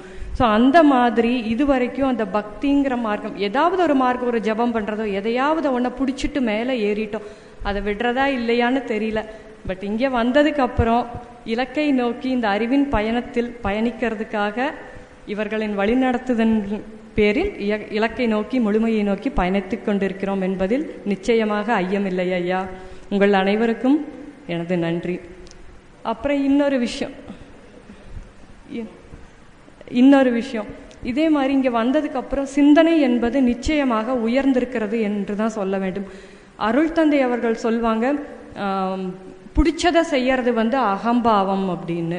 நமக்கு ஒரு ஒழுங்குமுறைக்கும் நியதிக்கும் உட்பட்டு செய்யக்கூடிய செயல்கள் வந்து அறச்செயல் அப்படிம்பாரு. அதே மாதிரி நமது வாழ்க்கை ஒரு ஒழுங்குமுறைக்கும் நியதிக்கும் உட்பட்டு நடத்தும் போது அது ஒரு தெய்வீக வாழ்க்கையாகிறது. எப்படின்னா, எப்படி ஒரு சத்தமானது ஒரு ஒழுங்குமுறைக்கும் ஒரு நியதிக்கும் உட்பட்டு இருக்கும்போது இசையாக மாறுகிறதோ, அதே மாதிரி ஒரு நடையானது ஒரு ஒழுங்குமுறைக்கும் நியதிக்கும் உட்படும் போது நடனமாகிறதோ, அதே மாதிரி ஒரு ஒழுங்குமுறைக்கும் நியதிக்கும் உட்படுகின்ற வாழ்க்கை என்பது தெய்வீகமாகிறதுங்கிறது வந்து இங்கே வந்ததுக்கு அப்புறம்தான் அந்த ஒரு தெளிவும் வந்தது. இது வரைக்கும் எல்லா விஷயங்களையும் அறிஞ்சு வச்சுட்டு வந்தோம். அறிதல் என்பது மாற்றத்துக்கு உட்பட்டதுங்கிறது மகரிஷி அடிக்கடி சொல்லுவார். ஆனால் தெளிதல் என்ற ஒன்று வந்துருச்சுன்னா அது வந்து மாற்றம் கிடையாது. ஸோ இது வரைக்கும் அறிஞ்சிட்டு வந்த விஷயங்களுக்கு எல்லாமே இந்த பற்றையில் ஒரு தெளிவு கிடைச்சது என்பதில் ஐயமே இல்லை ஐயா. அப்புறம் அடுத்து அதே மாதிரி இதுவரை அதாவது தத்துவ விளக்கங்களை பொறுத்த வரையில் நாங்கள் ஒரு பாமரர்களாக தான் இருந்தோம். ஸோ எங்களையும் பண்டிதர்களாக உயர்த்த ஊன்றுகோலாய் இருந்த மகரிஷி அவர்களுக்கும் இன்றும் தூண்டுகோலாய் இருந்து கொண்டிருக்கின்ற அனைத்து பேராசிரியர் பெருமக்கள் அவர்களுக்கும் என்று எனது நன்றியையும் வணக்கங்களையும் தெரிவித்துக் கொள்கிறேன். நன்றி. தமிழ் தெரியாதவங்க தான் சுத்தமாக தமிழ் பேசுகிறாங்க. வாழ்க வளமுடன். கடைசியாக ஜெயலட்சுமி அவங்க தான் முதல்ல எந்திரிச்சாங்க, அதனால உட்கார வச்சு கடைசியில் வச்சு. வாழ்க வையகம், வாழ்க வையகம், வாழ்க வளமுடன். குரு வாழ்க, குருவே துணை. தெளிவு குருவின் திருமேனி காண்டல், தெளிவு குருவின் திருநாமம் செப்பல், தெளிவு குருவின் திருவார்த்தை கேட்டல், தெளிவு குருவின் திருவுரு சிந்தித்தல் தானே. பிறந்த குழந்தையை போல இருந்த நாம் இந்த 18 மாத காலம் ஒரு குழந்தையை எப்படி ஒரு தகப்பன் தன் விரல்களை பிடித்து நடக்க பழகி கற்றுக் கொடுத்து அழைத்து செல்கின்றானோ, அது போலவே மகரிஷியின் வடிவில் இவர்கள் அனைவரும் நம் விரல்களை பிடித்து இந்த 18 மாதம் நமக்கு வாழ கற்றுக் கொடுத்திருக்கிறார்கள். எப்படியும் வாழலாம் என்று இதுவரை நாம் வாழ்ந்து கொண்டிருந்தோம். ஆனால் இப்படித்தான் வாழ வேண்டும் என்ற வழிமுறையை காட்டிக் கொடுத்தவர்கள் இந்த மூத்த பேராசிரியர்கள் அனைவரும். இவர்கள் வேறு யாரும் அல்ல, மகரிஷியை பார்க்கவில்லை என்று யாரும் வருத்தப்பட வேண்டாம். மகரிஷி இவ்வளவு உருவங்கள் பெற்று நம் முன் அமர்ந்திருக்கிறார். அவர் கூற வந்த கருத்தை இவர்கள் அவராக இருந்து நமக்கு சொல்லிக் கொண்டிருக்கிறார்கள் என்பதில் நாம் பெருமிதம் கொள்ள வேண்டும். முதலில் கற்பகம் விநாயகம் சார் அவர்களோட கிளாஸ் தான் நான் ஃபர்ஸ்ட் அட்டென்ட் பண்ணேன். அதுல அவர் சொன்ன முக்கியமான கருத்து என்னன்னா, அவருக்கு தந்தைக்கு அவர் தான் தீட்சை கொடுத்தாரு, ஆகினை தீட்சை கொடுத்தாரு. அப்ப தந்தை உடல்நிலை சரியில்லாத போது அந்த கடமைகளை செய்யறதுக்கு அவர் தந்தை அனுமதிக்கலன்றது அவர் ரொம்ப நெகிழ்ந்து கண்ணீர் எல்லா சகோதரர்களையும் நீ கடமைகளை செய்ய அனுமதிக்கிற, ஆனா என்ன அனுமதிக்க மாட்டேங்கிறியப்பா அப்படின்னு சொல்லி கேட்கும்போது, நீ எப்படிடா என்னை தொட்டு நீ தீட்சை கொடுத்த குருவா நான் உன்னை நினைக்கிறேன், உன்னை எப்படிடா நான் இந்த மாதிரி வேலைகளை செய்ய அனுமதிக்க முடியும்னு சொல்லி அவர் கேட்ட பல நாட்கள் என் சிந்தனையில அது இருந்து கொண்டே இருந்தது. அப்புறம் அலையும் தன்மையது மனம், எனினும் அபியாசத்தாலும் வைராகியத்தாலும் அதனை அடக்கிடலாம் என்பதை தவத்தின் மூலமாக நம்ம இங்க கத்துட்டு இருக்கிறோம். தவம் மட்டும் செஞ்சா பத்தாது, 2 தவங்களுக்கு இடையில தவ வாழ்க்கை வாழ வேண்டும் என்பதை அழகாக எடுத்து கூறியவர் நம்ம கற்பக விநாயகம் ஐயா அவர்கள். அதனால எப்படி வாழ வேண்டும் என்று முதல் பற்றை வகுப்புல அவர் சொல்லிதான் நமக்கு தெரிஞ்சது. அடுத்ததாக நன்மணி ஐயா அவர்கள் எந்த டாபிக்ல நான் மெயினா அட்டென்ட் பண்ணேன்னா, பாவ பதிவுகளும் அதனை போக்கும் வழிமுறைகளும். எதற்காக மனித பிறவி எடுத்தோம் அப்படின்னும் போது வினைப்பதிவாம் சுமையை விடுத்து தூய்மை பெறவே நினைவாய் உடல் எடுத்தேன் நிலம் மீது விழுந்த பின்னே எனை மறந்தேன் எந்தன் வினை மறந்தேன் இறைவா உனை மறந்தேன் நீ உள்ளிறைந்து எனை மீட்டு. எனவே வினைப்பதிவை நீக்குவதற்காகத்தான் நம் பிறவி எடுத்திருக்கிறோம். வினைப்பதிவுனா என்னங்கிறது நன்மணி ஐயா கிளாஸ் அட்டன் பண்ணதுக்கு அப்புறம் தான் நமக்கு தெரிஞ்சது. ஒவ்வொரு செயலை செய்யும் பொழுதும் அது பதிவாக மாறி உனக்குள்ள போய்கிட்டே இருக்குதுன்னு சொல்லும் போது நமக்கு வாழ்க்கை மீது பயம் வருது. எந்த செயலை செய்யும் பொழுது பதிவாகுமோ, நல்ல பதிவாகுமோ கெட்ட பதிவாகுமோன்ற எண்ணம் வாழ்க்கை மீது ஒரு பயம் ஏற்பட தொடங்கினது நன்மணி ஐயா கிளாஸ்ல அட்டன் பண்ணதுக்கு அப்புறம் தான். அதே மாதிரி எப்படி பாவ பதிவுகளை போக்குவதுன்னு அவர் சொல்லும் போது அறச்செயல்கள் எவ்வளவு முடியுமோ அவ்வளவு அறச்செயல்கள் செய்து கொண்டே இருக்க வேண்டும். நம்மளால அறிவால அறச்செயல் செய்ய முடியுமா, அறிவால செய்து கொண்டே இருங்க. அதே மாதிரி பணத்தால செய்ய முடியுமா, செய்து கொண்டே இருங்க. நம்மளால முடிந்த அறச்செயல்களை செய்து கொண்டே இருக்கதான் நம் பாவ பதிவுகளின் எண்ணிக்கையை குறைத்து கொள்ள முடியும். அப்பொழுதுதான் நாம் இறைவன் என்ற ஒரு நிலையை சிந்திக்க கூட நமக்கு தகுதி கிட்டும் என்பதை நன்மணி ஐயா அவர்களின் வகுப்புல நான் தெரிஞ்சுக்கிட்டேன். அதுக்கப்புறம் யாதனின் நீங்கியான் நோதல் அதனின் இல்லை. இந்த திருக்குறள் எனக்கு ரொம்ப பிடிச்ச திருக்குறள். இதை நிறைய தாட்டி நான் வீட்டுல சொல்லி சொல்லி பார்ப்பேன். எந்தெந்த பற்றுகளை நீ விடுகிறாயோ அந்தந்த பற்றிலிருந்து வரும் துன்பங்களையும் சேர்த்து நீ விட்டு விடுகிறாய் அப்படின்னு சொல்றதுதான் இந்த திருக்குறளோட அர்த்தம். அதை ராதாகிருஷ்ணன் சார் சொல்லும் போது அதை நான் நிறைய தாட்டி நினைச்சு பார்த்தேன். ஏதாவது ஒரு குறிப்பிட்ட பற்று வைக்கும் போது அதனால வர பல துன்பங்கள் நமக்கு கிடைக்குது. அதனால தேவையில்லாத பற்றுகளை நம்ம விட்டு விடணும். Leave it and let it be. எப்படி இருக்குதோ அப்படியே நம்ம ஏற்றுக்கொள்ளணுங்கிறது ராதாகிருஷ்ணன் ஐயா அவர்களின் பற்றை வகுப்பின் மூலமாக நம்ம தெரிஞ்சுக்கிட்டோம். அடுத்து சத்தியமூர்த்தி ஐயா ஊட்டியில இருந்து வரும்போது தவத்துல ஒழுக்கம் இருக்கணும். டைமுக்கு தவத்துல நம்ம ஸ்டார்ட் பண்ணோம். அந்த வேவ் லென்த் நம்ம மேல போயிட்டு இருக்கும்போது நடுவுல டிஸ்டர்பன்ஸ் வரும்போது மீண்டும் அது நம்ம தவத்தை பாதிக்குங்கிறத சத்தியமூர்த்தி ஐயா அவர்களோட வகுப்புல தெரிஞ்சுக்கிட்டேன். இந்த மாதிரி பற்றை வகுப்புல நிறைய அனுபவங்கள் நமக்கு மேலும் மேலும் கிடைச்சிட்டே இருக்குது. இந்த பற்றை வகுப்பை சிறப்பாக தொகுத்து தந்த ஷெல்வின் ஐயா அவர்கள், பாமா ஷெல்வின் அவர்கள் மற்றும் சுரேஷ்குமார் ஐயா அவர்கள் அனைவருக்கும் நன்றி. சஜஷன் ஏதாவது கொடுக்க சொன்னாரு. ஹவுஸ் ஒய்ஃப்ஸ்க்கெல்லாம் இந்த வீக் டேஸ்ல ஏதாச்சும் நீங்க கண்டக்ட் பண்ணீங்கன்னா ஈஸியா இருக்கும் சார். அது என்னோட சஜஷன் சார். அது சண்டேஸ் எல்லாம் குழந்தைங்களெல்லாம் நம்ம அலாட் பண்ணி விட்டுட்டு வர்றதுனால சிரமமா இருக்கு. வீக் டேஸ் வச்சிங்கன்னா கொஞ்சம் ஈஸியா இருக்கும். சஜஷன் ஏதாவது கொடுக்கறதுனா கொடுக்கலான்னு சொன்னாரு. அதனால இது என்னோட சஜஷன். அதே மாதிரி கர்மயோகத்தை பத்தி இங்க வந்ததுக்கு அப்புறம் நிறைய தெரிஞ்சுக்கிட்டேன் நான். கடமையை மட்டும் செய், பலனை எதிர்பாராதே. படிக்க வச்சு அனுப்பும் போதே எக்ஸாமுக்கு 100 மார்க் வாங்கணும்ன்ற எண்ணத்தோட தான் குழந்தைய அனுப்புறோம். 100க்கு 1 மார்க் குறைஞ்சாலும் நமக்கு அந்த இது தாங்க முடிய மாட்டேங்குது. கடமையை மட்டும்தான் செய்யறோம். நம்ம படிக்க வைக்கிற கடமையை மட்டும்தான் நம்மளோடது. முடிவு இறைவனுடையதுன்றதை நம்ம உணர்ந்துக்கணும்ன்றது கர்மயோகம் பத்தி இங்க வந்ததுக்கு அப்புறம் நிறைய தெரிஞ்சுக்கிட்டேன். பல பேராசிரியர்கள் மகரிஷி உருவில் இருந்து கொண்டு எங்களை வழி நடத்தி 18 மாதங்கள் மிக உன்னதமான கருத்துக்களை எங்களுக்கு சொல்லிக் கொடுத்திருக்கிறீர்கள். மிக்க நன்றி ஐயா. வாழ்க வளமுடன்.